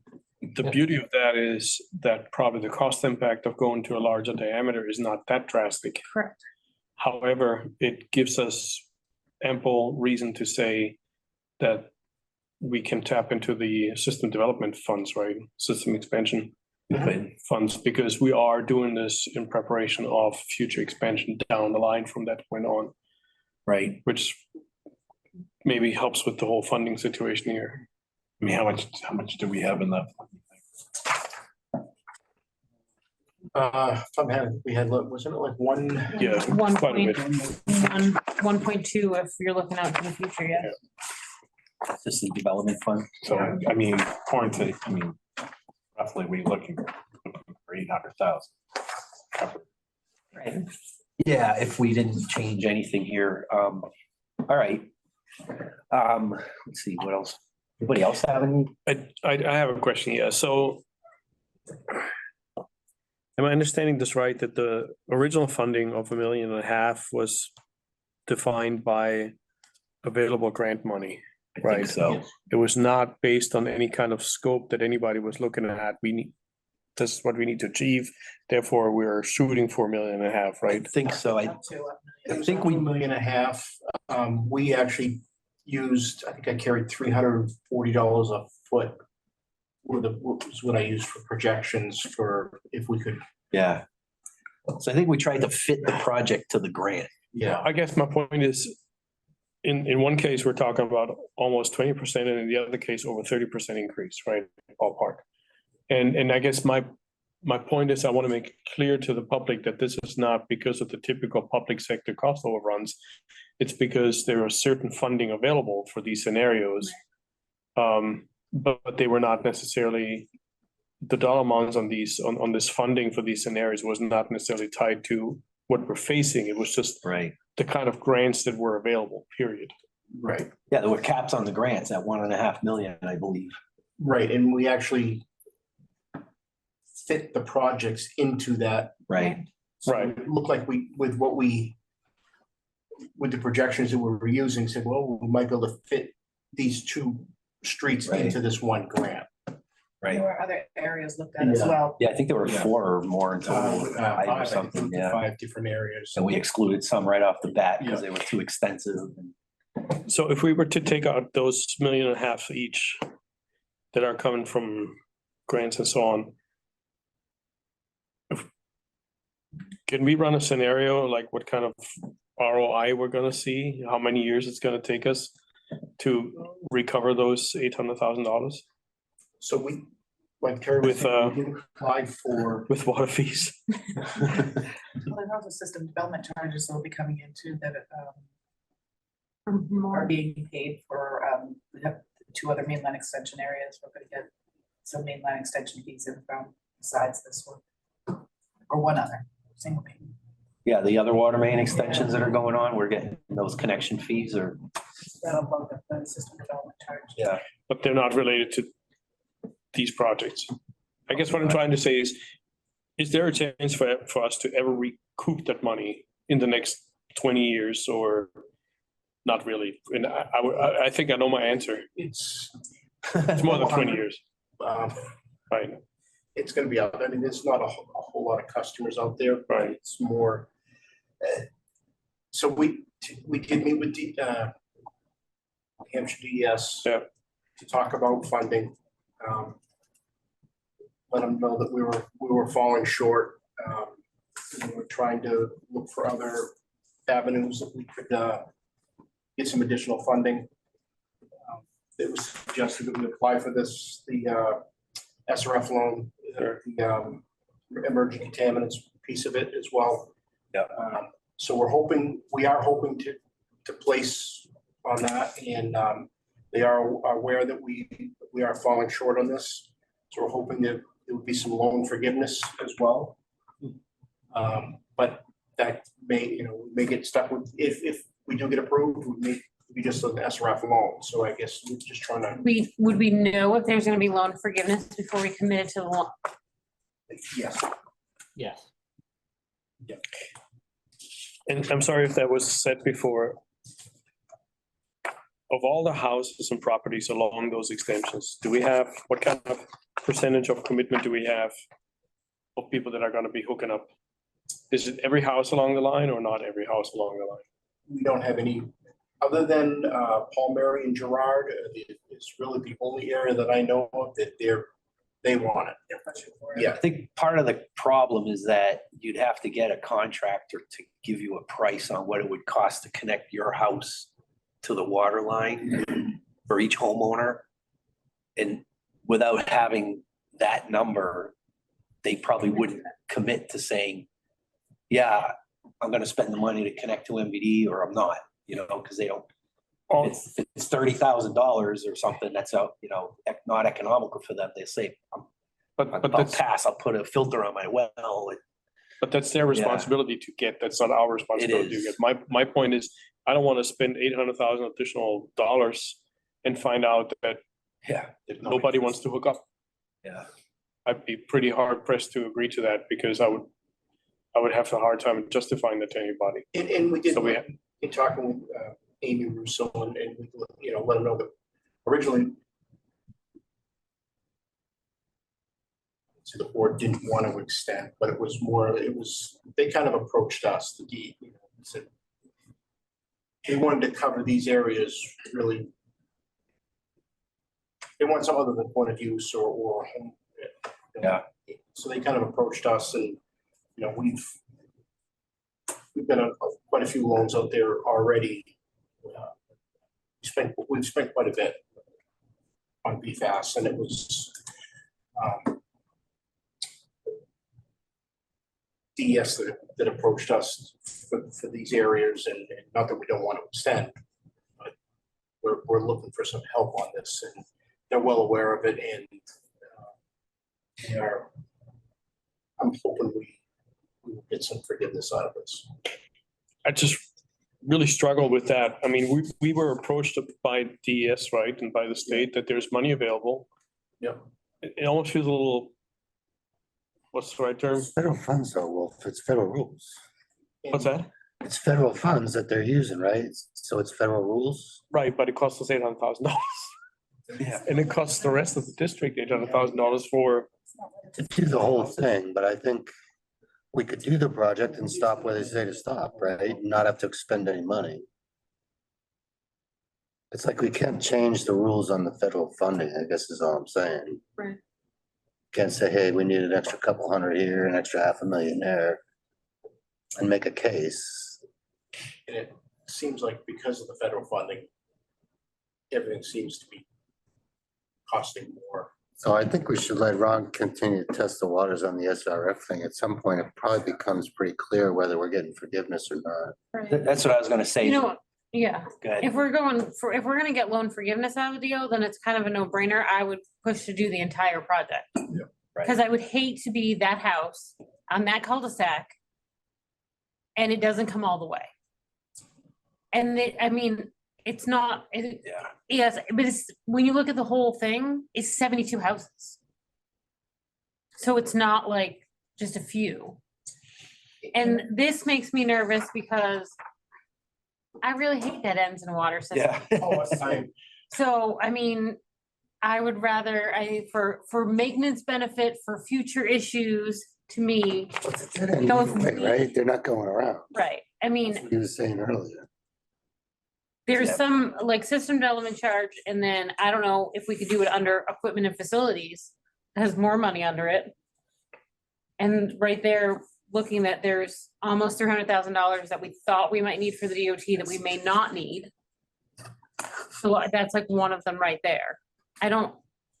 We're making good money, and we have the money to do the projects. And maybe in a year or two, we'll have even more money to do good projects. So I wanna do it. But if we could get more money for free, I like free money, but it Yeah, wouldn't but- make me not wanna do the project. And I guess it would be a halt in the project and we would continue looking for additional funding, I guess. Kind of what we were. then maybe next time we get free money, we have to look at first how much it might cost us down the road. Because, I mean, I don't want to be negative, but this is almost like a shell game to me. We're being, there's a carrot dangling of $1.5 million for the project. We're thinking, sure, it's good for the people in those streets that are being affected by this PFAS mess. Right, so we're feeling good about this, and here we sit with $800,000 that need to be now substituted by the rest of the ratepayers that are not benefiting from this. And $800,000 is not jump change, right? If this was $100,000, I'd say we don't even need to talk about it. But $800,000 is significant money. And $340. It's really frustrating. Pretty good for in that. So, I mean, my thoughts on this is, in the past, I know we've, and I think this is for the drinking water trust fund, the skin in the game thing, 10%, right? So for me, that same concept, if MVD wanted to use our own funds for 10%, that's our skin in the game, that's $300,000. Yeah. So now we're talking about a shortfall of $500,000 or somewhere around there. If the grant can come up, if we can get it, that additional grant funding that was submitted in May, and I don't know if you have any idea when you're gonna hear anything from that, how long that process takes. Was it the end of June? So you usually see the project, the draft intended use plan or project priority list is what they refer to it as, sometime in mid-July at the latest, so you have a good sense at that Right. point what's ranked highest and fits within their intended plan. And maybe, Ron, you can reach out to DS and say, listen, for us, this is really awkward, right? I mean, I feel that it's awkward. Yeah. Right? Again, if this is the whole skin in the game comment, I fully agree with, no doubt about it, but this is more than skin, right? We're Yeah. scraping on the bone here. It's a little flesh. I mean, that's- We had that conversation. And Yeah. how we feel. And, Yeah. Got a very large investment into. PFAS Unexpected already. and Right. unexpected here. Yes. Conveniently, it's out of the Much aware. area. Just another idea I was kicking around in my head, which I don't know if it's a good idea or not, but I'll put it out there, is, like on this Mason Farmer Road, what if we did 4-inch main? We wouldn't have enough for fire protection. Would that make enough difference in the cost? don't think so. I don't know that we don't, normally when we provide water, it's in our mission statement for fire protection as well as, so it's a way to save money, but it's probably not enough to really make a difference, and not having fire protection. I just probably have to not look at- fly look at very pipe well. costs. Pipe is not the cost of the pipe, it's everything, the bedding and Related to it, yeah. digging the holes and the permitting and the design. The actual pipe itself is, God forbid somebody tells me. Well, that's the thing And too. we're right there. right. I mean, none of them have fire protection now, but Yeah. again, But we're not there. Right. I know. Right. No, I agree. I feel like this is always the way the federal funding projects go. Like they give you the money and then you have to make the project fit in the money. yeah, It's always the way they go. yeah. Yeah, but this seems pretty crass. Oh, I got one 30 in Manchester, I'm gonna tell you. 30% is more than we It normally is. see. Yeah, it's- Millions and millions and millions over. Unfortunately, if we had a project that was a little smaller and had the same number of 90%, contaminated wells, we beat that number, but it's not falling into that category. So I guess the question is, on your end, Terry, are you looking for, when are you looking for a decision? Because I think what we're looking for is a little more clarity. One thing I was wondering is, if we went through and did the RFP for the whole project and actually got some real bids, that would provide clarity. And then if we heard back from the funding on this additional grant that was applied for in May, that would provide more clarity as well. So what are your thoughts on that as far as proceeding with what we have? And in recognizing if we have to go back to the contractor and say, we got to omit, so many feet of water main and service connections or something. Personally, my feeling on service connections, is I think we should put them in. I 'Cause I agree. think the cost in the end is just gonna be higher it would be on the homeowner to have to dig out into the road. We would still do, we would. We would do that cost? End up doing it, yeah. I mean, it's part of the entrance at fee, Okay, but we would still end up going back out into the road, doing that tap, bring it to the curb stop. To the curb stop. or to So the property line. I think by doing it in the future piecemeal like that would end up costing us more than just biting the bullet and doing it now. I would agree. I also think Dawn would have our heads for how many times we dug up the road. Right, I that's the don't other think that's a thing. great way to do it. I think you gotta go in, go once Yeah. and then, I think Dawn would, I wouldn't wanna see Much that. nicer, the finished product. Don, the town engineer. You may get more Road works director. information too. It's all ready to go, so it's something to keep in mind. Yeah, In yeah, terms of putting in services, it's just up to the people to make there's no additional paperwork to do. It's ready to go with the exception of their side. Right. May or may not help, depending on how expensive their individual service side is. Just to answer your questions though I wanted to clarify the pre-app that was put in under the Drinking Water State Revolving Loan Fund. So that oh, okay, under a loan, they have, there are certain funding categories where they're able to capture funds that, might offer more than just a loan. So that, I can't really speak to it because I don't know the details, but that's what we will find out in mid-July when that project priority list comes out. That'll tell you whether you got ranked under emerging contaminants, under the loan program, what kind of principal forgiveness is available, et cetera, et cetera. So that's okay, really, from the standpoint of more clarity, that's where you get clarity on what's available for funding, will be mid-July. Knowing that you want to do services and add those into a key thing for us to understand. As I mentioned, we're moving forward with the design regardless, and then we're just gonna figure out, one, how we package it, and two, what the provisions are for the loan or the final funding arrangement. That impacts the contract between the district and the contractor.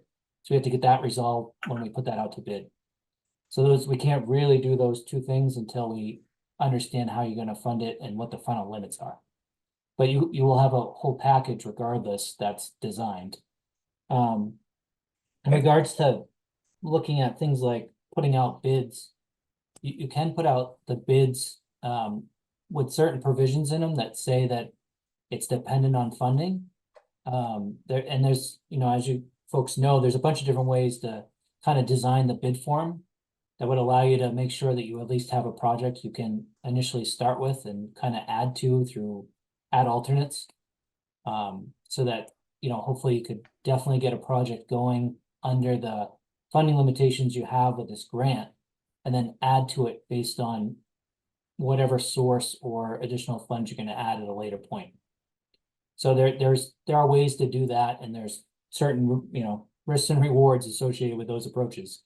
Sometimes a contractor will see that it's depending on funding and, they tend to put higher prices in. So we just gotta be cautious about the approach, and that we're not wasting, or it's not perceived that we're wasting someone's time for putting in a price, I think. Okay, Uh, yeah. And then lastly, I just wanted to bring up that, if you do, right now, the two grants that you have do not have the federal provisions in them. Davis-Bacon, American Iron Steel, BABA. If you add on funding through the drinking water SRF loan, then it makes the entire project subject to those funding requirements. Ugh. So that is a challenge associated with adding in,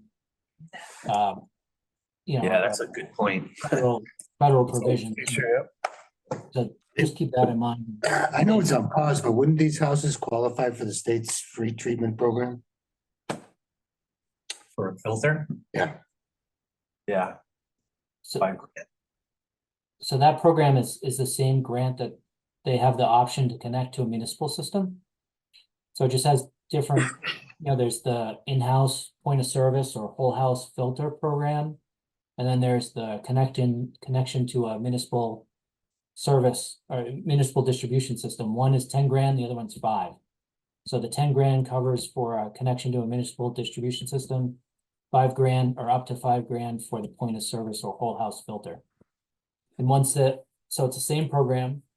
And there is, for instance, once you as a homeowner take advantage of that program, so you add the filter on, then you're no longer eligible for any additional funds for a connection to the distribution system later. So there's only one in your project area that has that scenario. But that's our understanding at this time. I guess my point is, the good news is that there's an alternative if we can't get there. Yeah.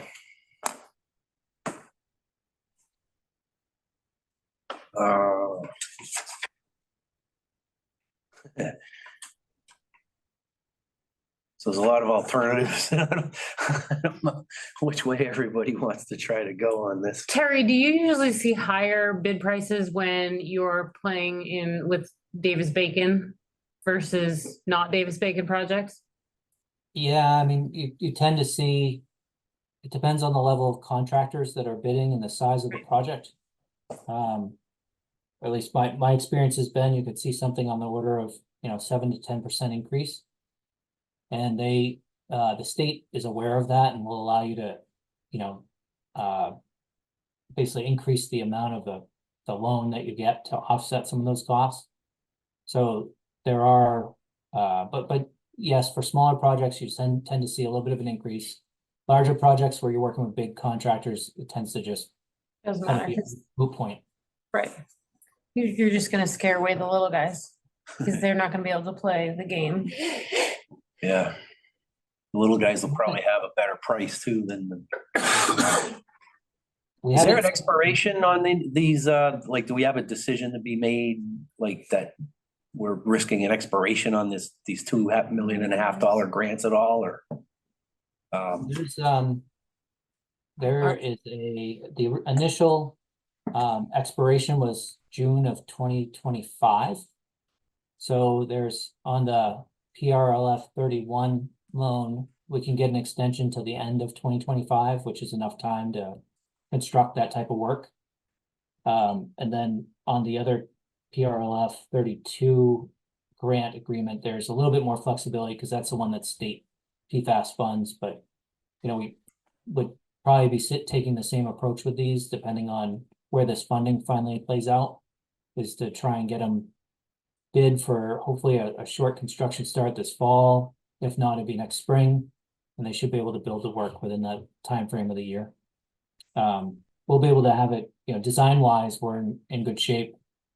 In the sense that, with the project's advanced enough that we'll be able to move it quickly to meet the schedule regardless.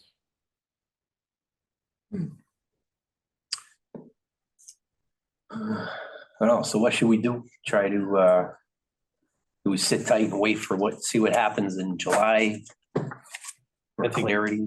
Yeah, I think we kind of need. Or in July. I mean, I hate to put delays into things, but it's kind of a critical, I mean, we're still advancing as far, All right. design and all that. We didn't hold back. So. yeah, Well, we really have no decision basis right now. right. Yeah, no, this is just a good update on, Yeah. what alternatives are out there and whatnot. I think last time we talked about it, I was on the opinion of before we relinquish anything, to kind of really pin down what's available to us, I guess, and if it requires waiting another month or so. Yeah, it would be unfortunate if it kicks us out to this year's, past this year's construction season. Because we really thought we could get these I was done this hoping, year, yeah, but, this year, but and, I'm not saying we can't, but maybe we get some done and we have to wait till next year for the rest of them or something, I don't know. When you maybe, as long as you can get it bid in the year, I think that's where you're gonna get your cost savings from the standpoint of the best, if contractors can start lining up their work for next season, that's where you're gonna get your cost savings on your bids anyways. Good point, that's a good point. So the bigger overage is the Farmer Road one. And these have to be bid out separately anyways, right? yes. Yes. You can't mix and match the limits of the work and the funding. I mean, we could elect to proceed with, in some manner with the Gerard one, Milliken. Right, so that's the one that the money's gonna have a tighter time frame because that's ARPA funds. Yeah. And I think that one was pretty critical as far as the number of homes sampled that are at the end of the line, so shortening the line on those Gerard and Milliken projects, the project, I should say, 'cause they're one. Would probably not make sense to cut the line short on that, and maybe we can make a decision on what we can do with the Farmer Road, Mason. When you want to wait till July. Yeah, I Do still that? either way, I think, but as far as maybe moving forward and try to get something built towards the end of this year, maybe we focus on the Gerard Milliken once we know. My thoughts, but anything you're looking for us while you have us for direction more than kind of what we're giving you now? No, really, it was just intended to give you an update. Again, these costs are our best estimate. We don't know until we have real bid costs, so. Right, Knowing that there's we can't extend the entire length. I mean, I think that there's an option to get the majority of the way there. But I suspect, once you guys have more information in July, that'd probably be the best time to reconvene and talk about it again. yeah, I guess I agree. Yeah. I mean, John, you got a good point about, they're eligible for filters on their wells and everything, and I kind of like to know, I don't think we've asked the residents if they were not intending on connecting to MVD, if that's something that they would do, or if they would prefer to connect to MVD, and that's a lot of work probably to pull all those customers or people that aren't customers yet. Right. I mean, we did send a letter out, let them know that, what we were planning on, it kind of like a update on the project. All that, but. Was there a questionnaire as far as like, would you guys consider connecting if we brought the line in front of your house or anything like that, or just a notification It's generally? really just a general notification. Yeah. Be proposed and then the questionnaire, and I don't know if we have any.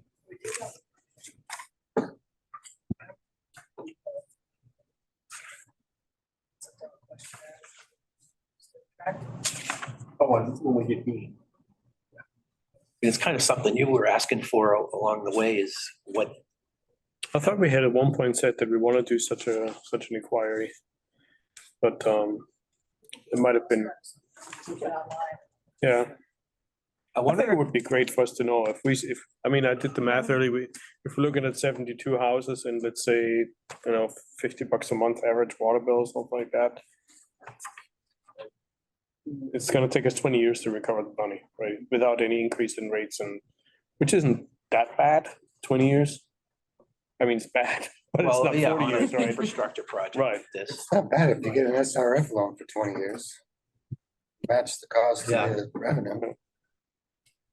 So, I mean, there's hope. Is it really 20 years? Well, I if you, felt like 200. no, I No, literally. know, right? That's what I was. that's what I thought too, but I did a quick, Wow. Did you punch it out in your calculator earlier? I mean, $50 a month is not a bad average water Yeah. bill in town, right? Times 72 houses, 72. $50, Times 12. it's 20 years for 800,000 ballpark, right? At least that's what this guy says a couple minutes ago. I'm wondering if we wanted to reach out to the customers where the red line is that we're considering not. The rest of them, I think we're planning on going ahead with at least the minimum green line. Right, I'd almost send it out to all of them and Hmm, see yeah. who responds, then be like, you might not get it. What do you mean? Because I just feel like if you send it out, then I feel like people are gonna be like, what do you mean I'm not gonna get it? Why don't I get it? Hmm. Like, that guy's not gonna hook up over there, put the service up here, or something like that. I would be more interested to see. Would you be upset if and all your neighbors did? And it would be more interesting to just to see if we put out a response for those streets or whatever, to see how many responses we get.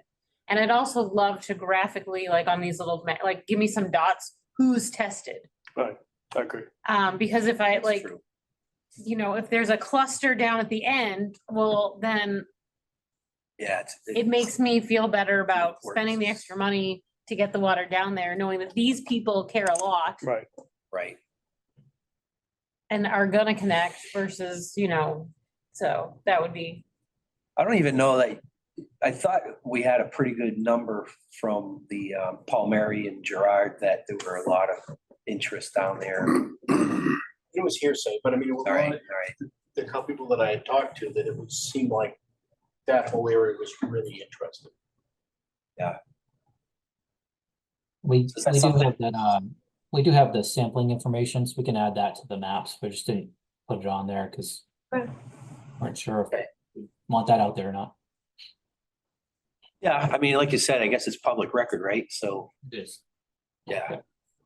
It would be helpful. I think it would for me. Yeah, Yeah, for sure. Yeah. I unfortunately think that this, with the new MCLs going lower and more communities dealing with PFAS, I think the more we try to do mainline extensions to alleviate some of the PFAS problems in town, we're gonna end up running into more where it's gonna come out of our pocket. Mm. Unless other like other funding sources, the longer we go, because I feel like there's gonna be more people looking for the money. Yeah. Yeah. It's true. Before we send out a questionnaire, do we want to see where we rank first, or see if, I mean, as far as if it's grant money coming in, or if it's gonna be, I think I would do it now because we're gonna end up having to make the decision in July when we see the ranking, and so to have all the information at once.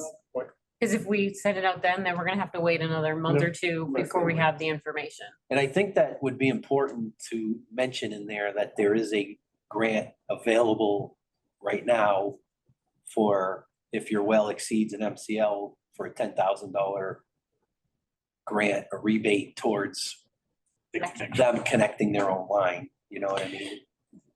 I would agree with that, but we also, sorry to be that guy. We have to have a disclaimer in there too, that, the resident is responsible to Oh, yeah. inquire about the realities of those grants. We Right. don't want anybody to come, well, MVD said, right? Yeah, I would So- say it's available, but it's up to the Property property owner to. I have to go back and look at the letter we had already sent out, but I think I may fit to that as well. Alright. I can't. Okay. Yeah, I don't remember seeing a letter. I don't know if you made it available. I went to the residents Yeah, in the areas that we were. yeah, okay. There's under additional information, it wasn't. Oh, yeah, was it? Okay. off the truck, that would have been. Yeah, that's what I was wondering. I don't We remember. got it like a house. No, yeah, in the packet. That's what I'm talking about. All right, so we make any kind of direction on this then? Yeah, we're gonna send a letter, informational letter out or a questionnaire. Yeah, yeah. That sound reasonable, Terry? You think you're still marching away with your end of things and, Yeah, on our end, we're gonna design the entire area, so Okay. services are included, the main's included. And then we'll just figure out how we're gonna package it when the time comes related to a decision on funding. right, right. Good. Yeah, I agree. This is good work. I appreciate the options here and, now we've weighed in that, what's important to us. So if you can add those wells on these plans, that would be helpful too.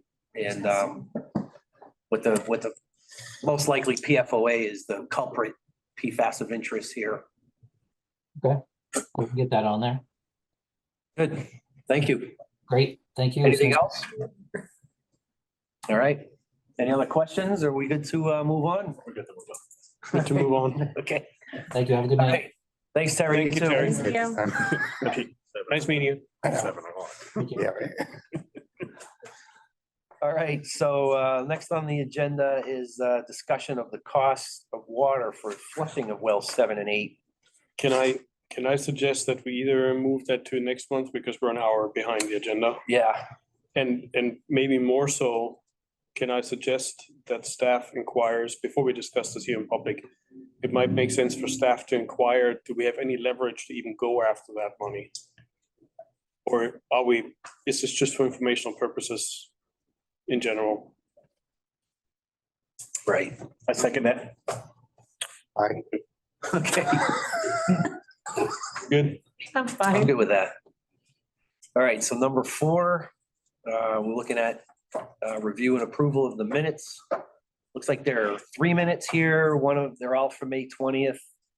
One is the regular meeting, and then there are 2 non-public meeting minutes. If anybody has any corrections to offer on any of those or questions. Yeah, the non-public would, if you have any corrections, offer, we probably wouldn't want to do them in this meeting. We have to do it in a non-public meeting. 5:20 minutes, page 6 of 7, line 35 has a typo that matter. It probably wants to be fixed. Page 6, line 35, second word.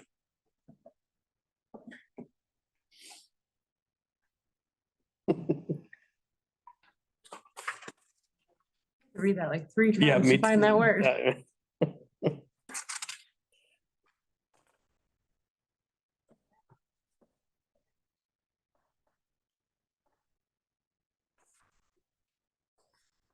Anything else, anybody?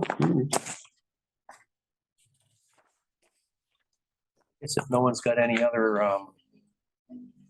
we could probably do these in one motion. Is that possible?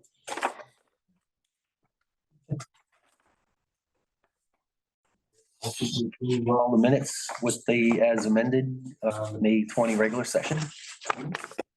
By Wolf, second by Aaron. Any other questions, comments? All those in favor signify by saying aye. Aye. Aye. Aye, all right, 500, so all those minutes are approved.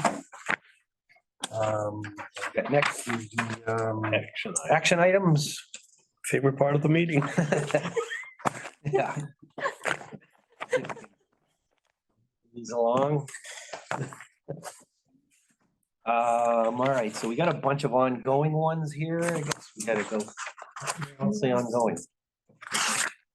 You know, look at the month. Oh, I'm looking at, Don't look at that. First one's a June of 67. date added. I thought we're still waiting for the, Oh, you're missing a column.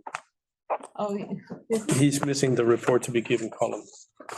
So, Ah. You wanna oh, use it's on this? the next page. Otherwise, we're never gonna get out of here No tonight. kidding. That's why I was like, where's all the dates on here? Here you go. I'm gonna tell you, Ah. 67, we're gonna push it to the next month, because the sign hasn't. See what been- happens when you don't the school scan? Board hasn't signed the form yet. Well, that's what we're gonna give an update on. Yeah, What happens when you don't scan the BOC packet? I know you did a good job doing this and it cut off the last column, that's all. All right, thanks for this. Yeah, it's just missing the last column. So, okay, so what do we have? Number 2 is in July, then we get August, September. The first one in June is number 85 and 86. We already covered talked. those. We were talked about 85, but you skipped 67. Oh 67. yeah, that's right, we're in June. Yeah, the salt sign, yeah, so how did, so that's not gonna happen. wait for the letter, right? The letter. Yeah. So that's going to the school board tonight is, Oh, they postponed it from last meeting because they didn't have a quorum. Or, June 7th or something Oh, like yeah? that. They didn't have a quorum to make the decision. so they're gonna be voting on that tonight. They're gonna sign it tonight, and so that should be signing it, so that as soon as it gets signed, and I'll be able to talk to Colby and okay, get that moved. you want to push that out July or Yeah, does that work? All right, so Amanda, number 67, if you can change that last column to July. The next, we already did 85, 86, so 88, 88, 90 and 92. 88 is a PFAS filtration media alternative vendor plan. That's ongoing, I'm it's assuming. ongoing. I mean, I think we got October and September, the next 2 dates for the change outs for 7 and 8 and 2 and 9. Right, okay. I mean, I think we have a procedure in place, even though it might not be documented. You've already used it for wells 4 and 5 and you have a vendor. The vendor and, yeah, it's, I mean, it's in the calendar and Right. it's tracked Okay, monthly on,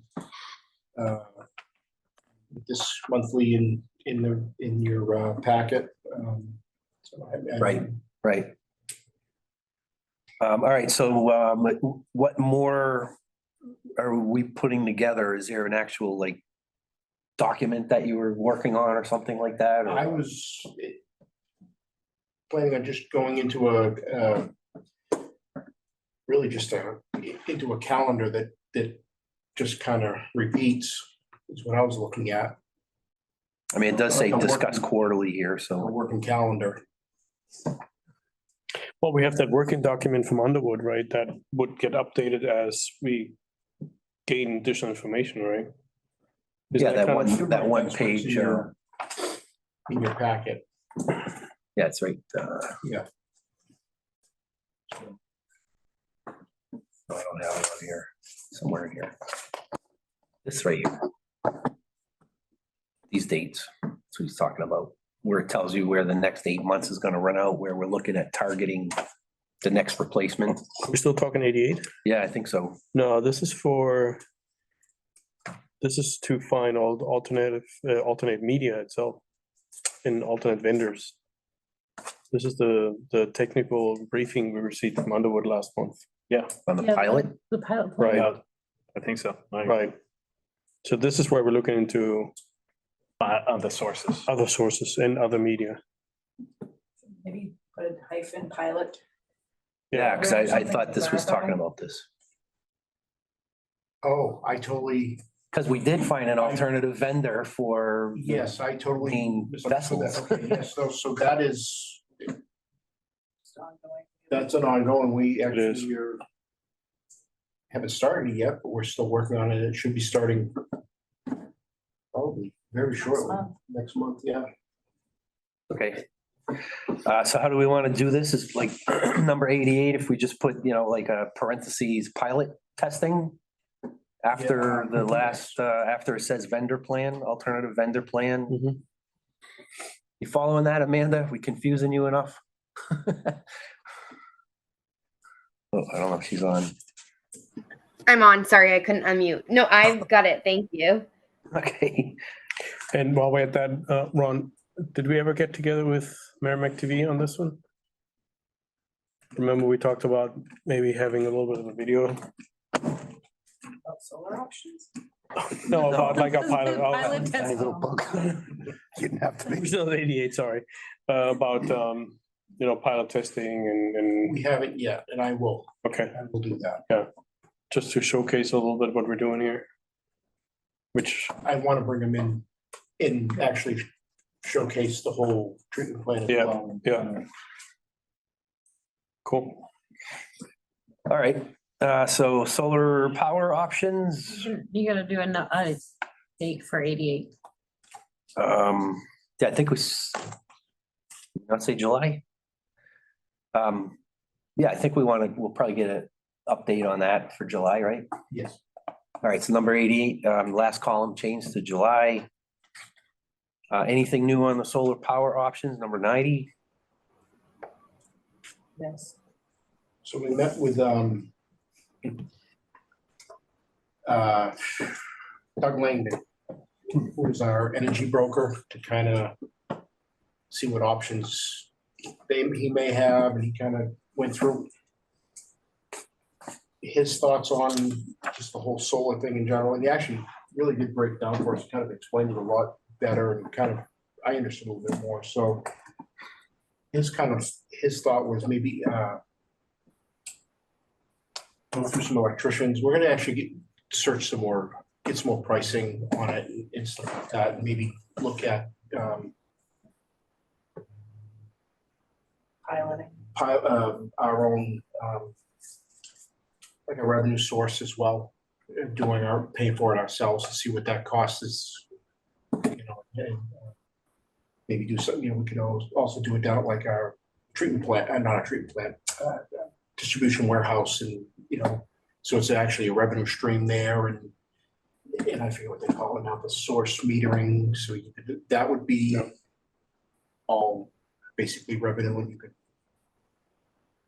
use the credits, I guess is what you'd call it, for the other, what we use at our other stations, and so, but I guess the long story short, we're still working on it. We're gonna get some other pricing, some other costs up there. I think the model that we looked at the other day does not work for us because we're not subject to some of those grants and benefits that. The tax credit. The tax credit, Yeah. right? So, Yeah. and that just really blew that model out of the water. I really don't think that works for us. The risk that we take for us, I think, is higher than the benefits. Now, what you're saying is to buy our own modules and, get, Savings on electricity. get savings and then also payback for, potential feeding into the grid on our own behalf. That's the net metering approach. I think that's something to potentially could look into if those numbers. The other way really wouldn't save us any money. It's because our rates we're paying now are right around the same rates we would be getting from that other, setting up that other contract. Yeah. But it's more of a, we're doing some solar power, basically. We've got some green in us type of thing. Well, that also, like where we have the odd and evens for the watering, so we have a compensation plan. Would that almost be kind of going in that kind of same idea where we're using solar power, trying to get some solar power, so we're kind of also trying to be more green, Any sort of conservation efforts that we can document. Yeah. Gets us more federal funding.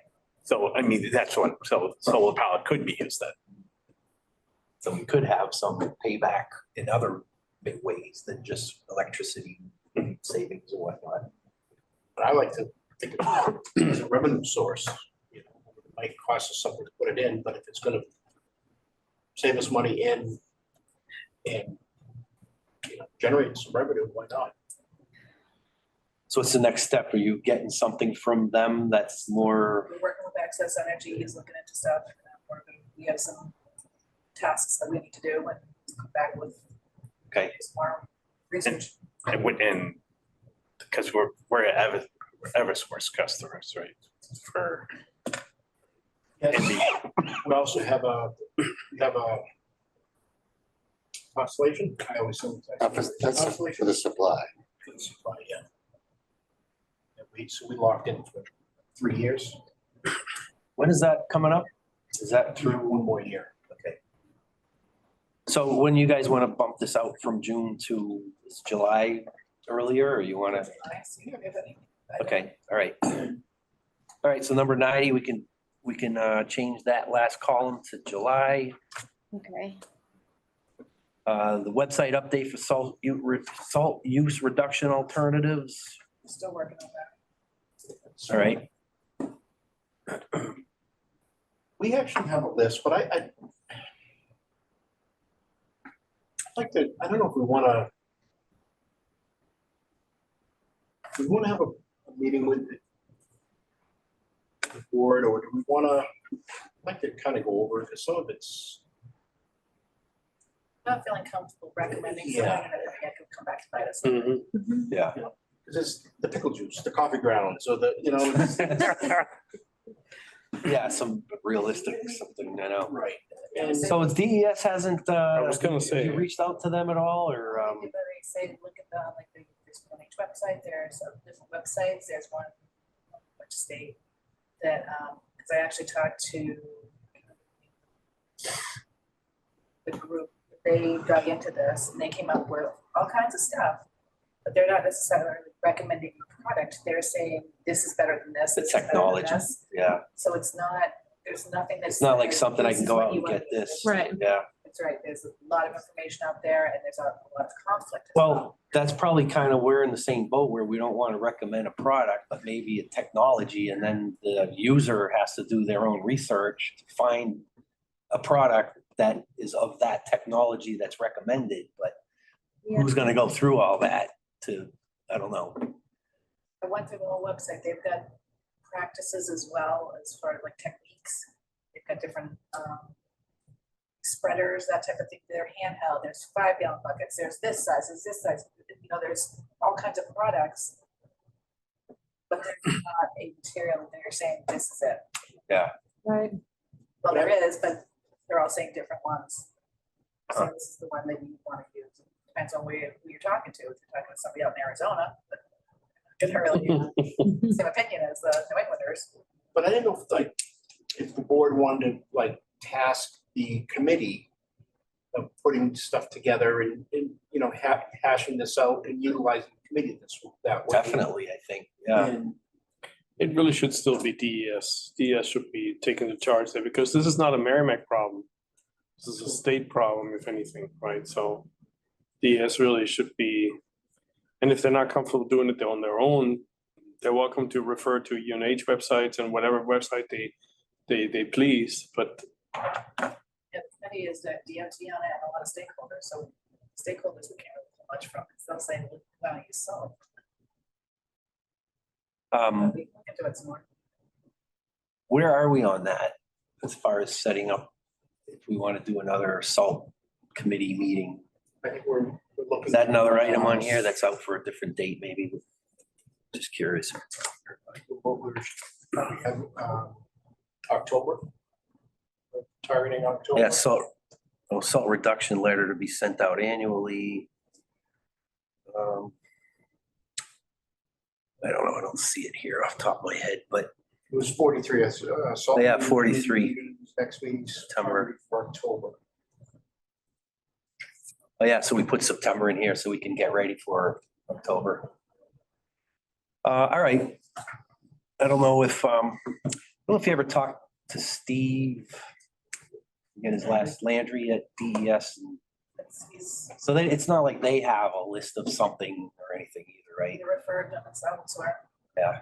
All right. It's kind of like a lot that's going on. That way then nobody can be held Yeah, responsible. Yeah. Nobody wants to say anything, so we can't be responsible for anything. But we're recommending everybody change. To what? Right, and it seems like the products you can buy, like, that you can get premixed or something, like, they still contain salt. It's just less salt, A different kind of a salt. different kind of salt, Yeah. and Which is so not necessarily better. it's not necessarily better, so I feel like that's why there's like a lot of this. Yeah. Well, sand works. It's can always rely on sand. You know, the fire department uses kitty litter too. I've heard of that. So what do we want to do with the last column on the date for number 92? Because it seems like we're not getting any progress. How about say August? I mean, Not for me. so That's right. you want us to put what we have together and put it to the, I mean, do we want to have a board, like a meeting with the board, kind of just look at all that we have and kind of say, yeah, we're gonna put this out or You mean this board? this board, yeah. We'll put it on an agenda item then. Yeah. I don't want to have a separate meeting just for that. I don't- Well, no, that's, Yeah, we want to do an agenda item and we can hash it, just see what we have and then, August. do that. Next month? yeah, I got, if we could fit it on. If not, we'll do it August. Vacation month. It's usually when we're trying to keep our agenda the shortest. Yeah. August might be good because then we can, Yeah, the reason I was thinking August, because Yeah. we're talking about the water. I think we'll probably want to spend more time with Underwood next month. yeah. Yeah. All right, so number 92, bump that last column out to August. Agenda. All right. And number 94, the cost of flushing, we already have that memo, so you're gonna follow that up. See what legal has to say about it. So let's change 94, the last column to July. Water line extension, we just kind of cover, oh no, that's for St. Cobain areas. And I do have an update on that.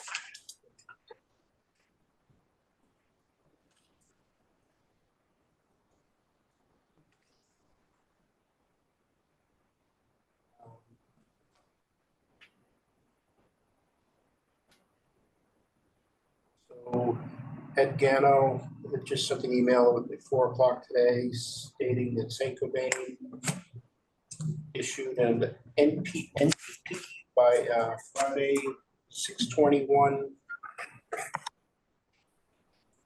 Notice. Yeah, notice to proceed. Running contracts are from contractors. This is for the water main work and the entrances. And moving along, I guess. The receipt has gone out, so. All right. Number 96, You want to bump that to July?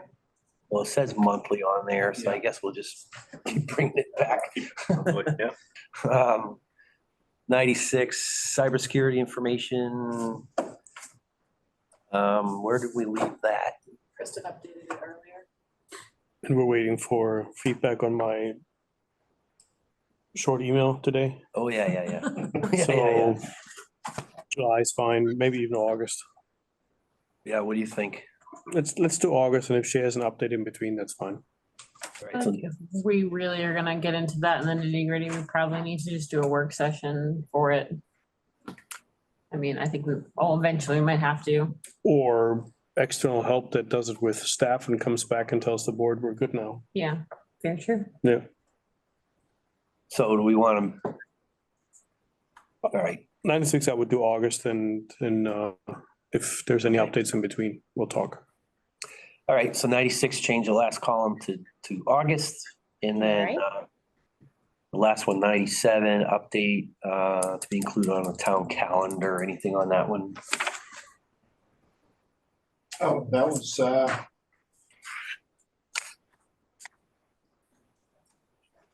June 5th. Oh, it's set.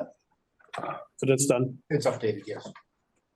And how has that worked, and who at MVD is informing who at the town to update any upcoming meetings, schedule changes? The whole year. Right, but Um, sometimes meetings change, sometimes meetings get added. Hey.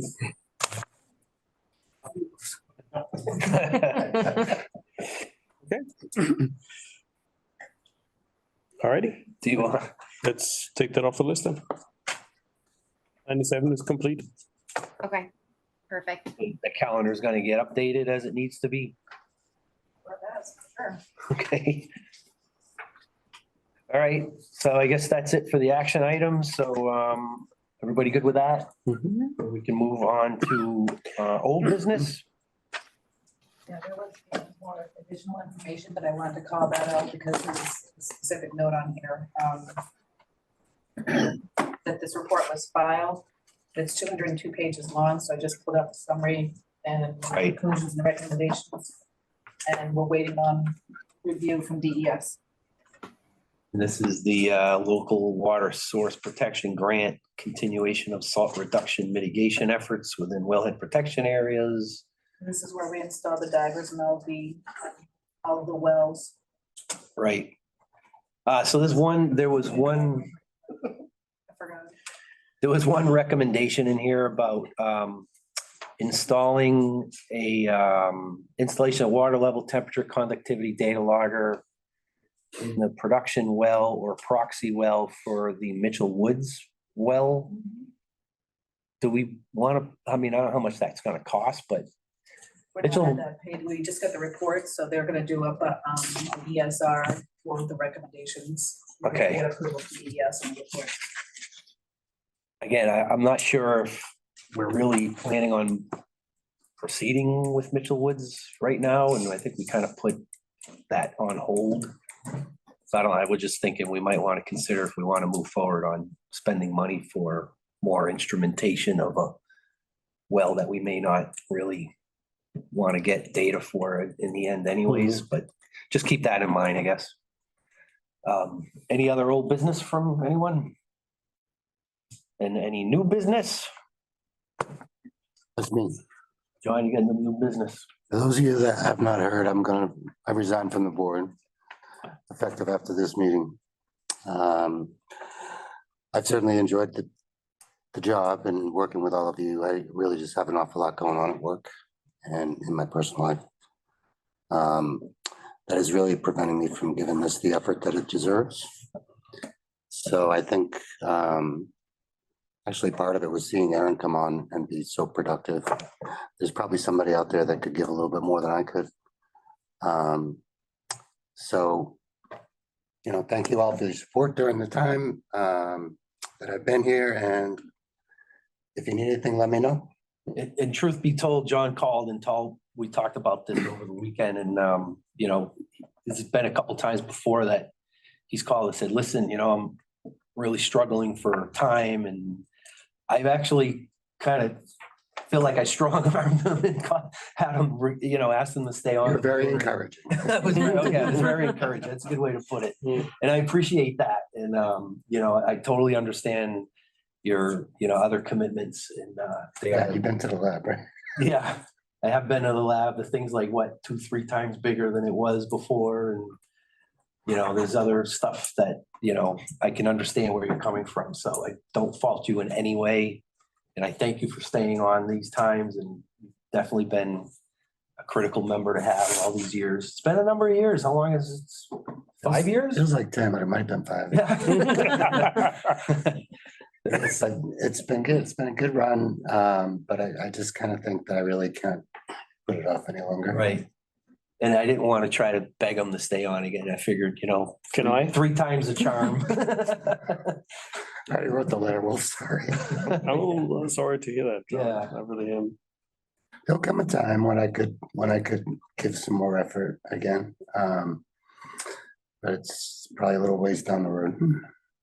Well, I know your lab's been expanding and you took on another lab not too long ago, a lab that I was using in my business a lot, and it was, it's 2022, yeah. Yeah. So there's a lot of stuff. I can understand where you're coming from, believe me.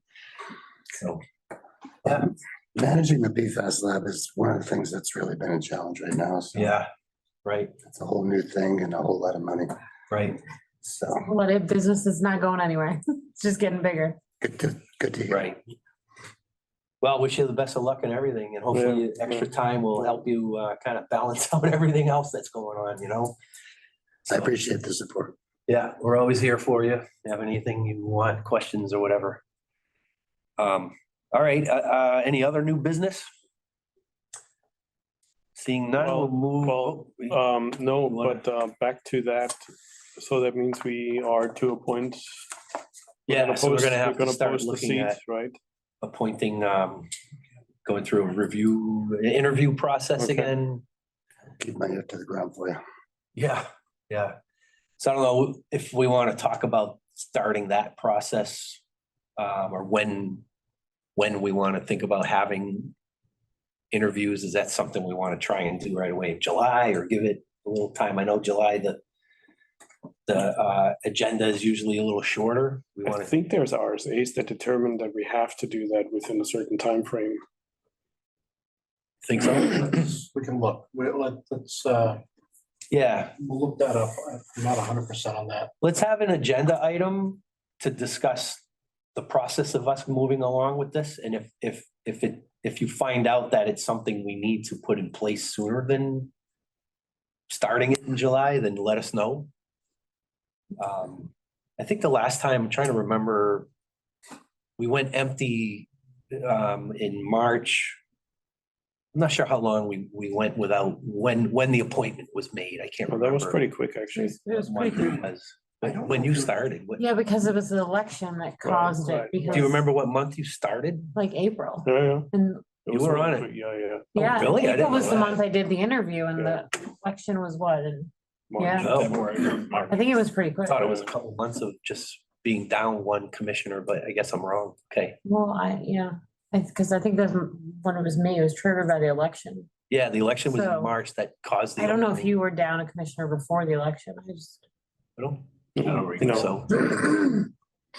No, Memory serves me right, I think the RSA, I think we're all, this, the RSA is for 3 commissioners, we have 5. just double check with Carrie or whatever about what, if there's a time constraint on, assigning, what's the word, appointing. Yeah. I mean, as long as we have a quorum, should, Yeah, and meantime. we've been doing great, for a while now. That's good. So hopefully it won't being down one won't cause us to miss something. I know we're getting into the summer and everything, so that might be a little challenging. But yeah, good point. Any other new business?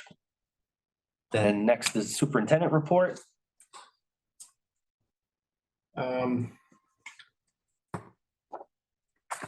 I mentioned it earlier, but well 7 and 8 are both down right now. Looks like we have a pump issue. Each one of them have a pump issue. 8 was pulled yesterday, or the day before yesterday. That motor was sent out. He's hoping to get that back soon, and he was looking to get a bushing made up for that one, and hopefully by the end of the week, that one back installed. He being Barry Miller, and 7, he's still waiting on repair parts for that pump. Motor's fine. So the repair part price and the cost for the new he's got. So he's just kind of waiting on that for that repair. And right now it seems like it's just the water that's the 8 is because of the iron. It's just all gunked up with iron. So I've talked to Brian, our operations manager, and I've kind of mentioned it to Barry that we thought we're doing good by getting it done early, getting the cleaning and surging done early, but I'm really leaning back onto the early April, early May cleaning schedule again. That way it's prior to the busy season. At least we have it out, everything out and looked at and cleaned and back in before summer. But anything can happen at any time. So those were cleaned in late fall last year, Yeah. is that what it was? Yeah. So I think prior to that, I think Barry's schedule pushed us out into a June or something. And then we ended up with the wells being down in this month of June anyways. and- Right, typically he was doing good for a while and then, but there's emergencies and he get called off and he's done it for us as well and, we have an emergency, it could be somewhere else, and he'll come out to give us a hand, so. Well, the repairs you just mentioned seem like they're mechanical, but that's probably as a function of the clogged screen intake or something maybe, or. It was something with the bowl on the bottom, we call them impellers, but I know I have. The bushing, I guess the bushing wore out and dropped down, so it was making a weird noise or. Yeah. So it wasn't pumping correctly, it was dropping right off, it was making this grinding noise. It shut down, shut it down, and then had it called Barry in to take a look at it, and just want to make sure the motor was fine, and Yeah, I mean, if it looked to him like it was all, it's in need of a cleaning, then I'm wondering, are we looking at cleaning that out before we put it back online or not, probably not at this Yeah. rate. It'll go back online and we'll clean it. Yeah, We'll probably do a cleaning in the fall. I'll schedule something again for next spring. To keep it on schedule, so we have a cleaning and then I'll have it done again next spring. Just to get back on our normal schedule. I'm a little surprised we don't have those parts as spares. Considering we don't, I mean, we have what, 2, 4, 6 wells, right, running? They're all different. Seven's different than. And that's fine, right? But I mean, a shaft, a bushing, we're talking about a couple thousands, not a couple 10,000s, right? Depending, I mean, the bushing, I'm sure is not gonna be. Well, it's worn out, so the Right. bushing has to be made. So he's gonna bring down this machine shop to have it made. really. Oh, Yeah, it's gonna be custom. And they're not available as spares. Can we order 2 or 3 of those right now? Since they made those? I'm almost wondering, Let- I'm kind of thinking that he's looking at, where it's worn out. Rehabbing it. And then, and then making it fit to what's there so he's having it custom made to fit to what. But even the well motor, right? I mean, so I guess my question is, do we need to have a look at our spare parts inventory for critical parts? Because I mean, we're now in June, going into July. This week is one of the hottest ones we can probably expect all year. And we have 2 wells down, right? So are we gonna have issues and should we prepare better for situations like that? Well, Good question. it's a good question. It's something so that was one of the things I'd asked, beforehand, one of the things he had talked about was maybe taking two pumps, building one, getting something back online. And that's not gonna work out because seven's different horsepower than 8, so that would work. But it's not out of the question. So that was something else that I was kind of thinking, get this rebuilt. So it makes sense to have another pump on. But we get another pump, be the motor that goes next time. And we have this. Yeah, but again, I mean, maybe this is $100,000 we just have to spend, right? To get a couple motors on the shelf. I mean, VFDs are a different story because they age, but a motor doesn't age. The shaft doesn't age, a bushing doesn't age, right? are they all different motors because of They are. different outputs? Oh, so down the road, it's not something we can have. Like, you can't really standardize around. it. Yeah, So seven's a different horsepower motor because it's a different different capacity of the well. It's 300 gallons a minute out of that well. How much water you gotta lift and all yeah, that I was stuff. kind of going with Wolf's idea, if it was standardized, then we could always have one backup. As you could throw But- one in and then get it repaired and then you have something back up, but But I mean, those motors are probably 10,000-15,000 bucks a piece, right? Ballpark. I think that's actually right around that, yeah. Right. So maybe we have 6 of those, right? 6 different variations. That's $60,000 for 20-some thousand people to have water. Yeah, so it might make sense to have that on a shelf. I wouldn't even think twice about that. Yeah, no, I'm, And there might be some other parts we should be looking at. Again, Yeah. VFDs, PLCs, that's a different story because they age, right? You have to energize them once a year or the capacitors bleed out. Right. But a mechanical item or a motor that can sit there for 20 years and it's just gonna be fine, hooking it up, we should probably look at that. Then I know almost then, like with that, when they do the cleaning, then the motor can get really inspected and you can swap out the motors and one can Can get service, sure. So you have, you know, yeah, you could, really. Actually, yeah, do you need a surgeon with the new, Yeah. just rotate them around each time. Yeah. They need to be rehabilitated in some manner or something. Yeah, probably be good to look at that a little closer. Want to do an action item on that or anything, or I don't know. What do you think? I mean, we can, I mean, I certainly, it's something I'm gonna ask, I'm gonna talk to Barry about more. It would be interesting to know what other districts do in that regard. Once again, right, is this common, is it uncommon? But again, I mean, 60,000 bucks in the grand scheme of things, what we're spending here. And to ensure that we have water to, you know, for fire events and stuff. I'm not gonna think twice about that. We're not in bad shape right now. I mean, everything's been running, so the booster had just shut off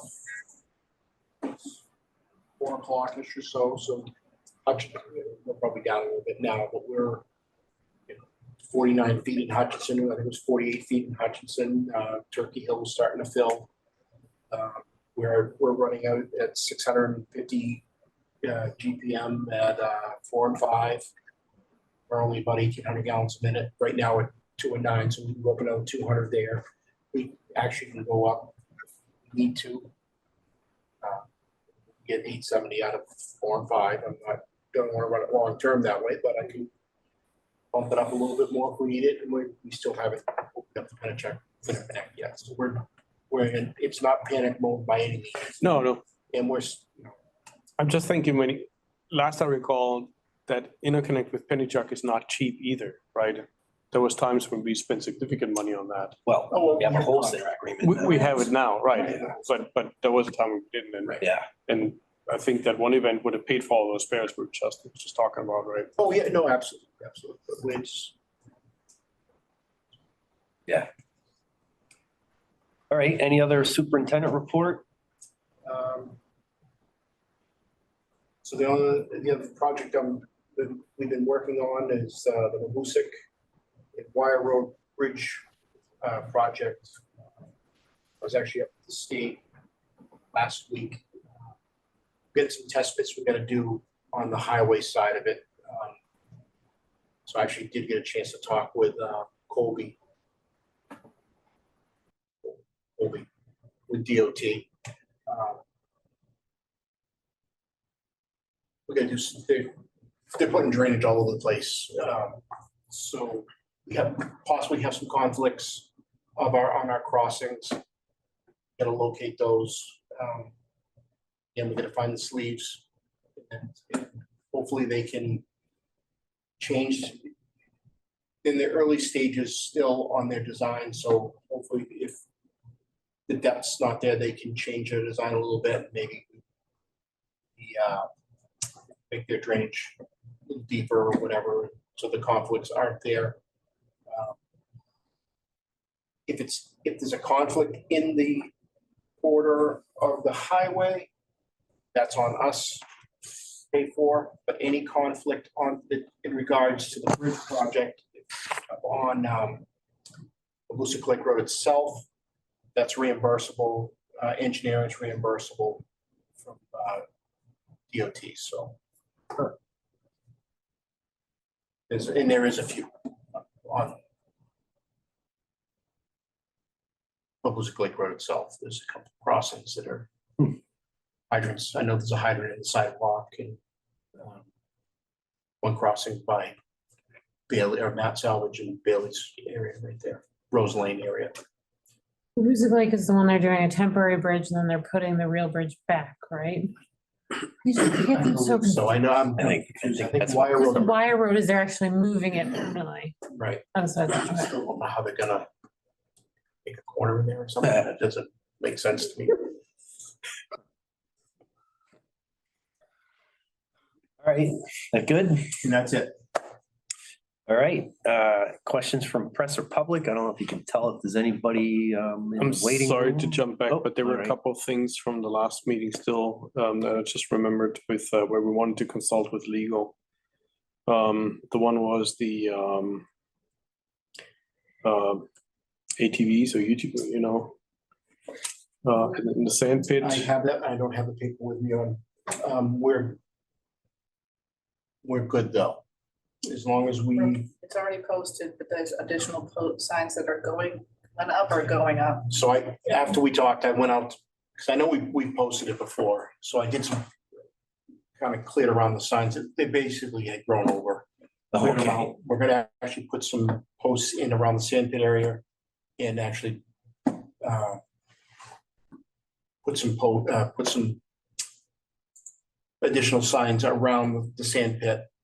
But as far as Primex, we're covered if somebody was to get hurt out there because of, it is posted and it's, I forget what it was called, it was our insurance would cover it. We're, yeah, I kind of wanted to confirm if it needed to be posted, is it if different than if it wasn't posted? That's what I was kind of worried about. but we're gonna add some additional All right, signs. that's good. But there is signage out there and Yep. Okay. And that employee handbook is on the agenda for another time. Yeah. Okay. All right. Anything else? All right, is this nobody that we don't know on the line there? All right, so next meeting is July 15th. Guess with that, we'll entertain a motion to adjourn and maybe for the last. For the last time, I will move to adjourn, yes.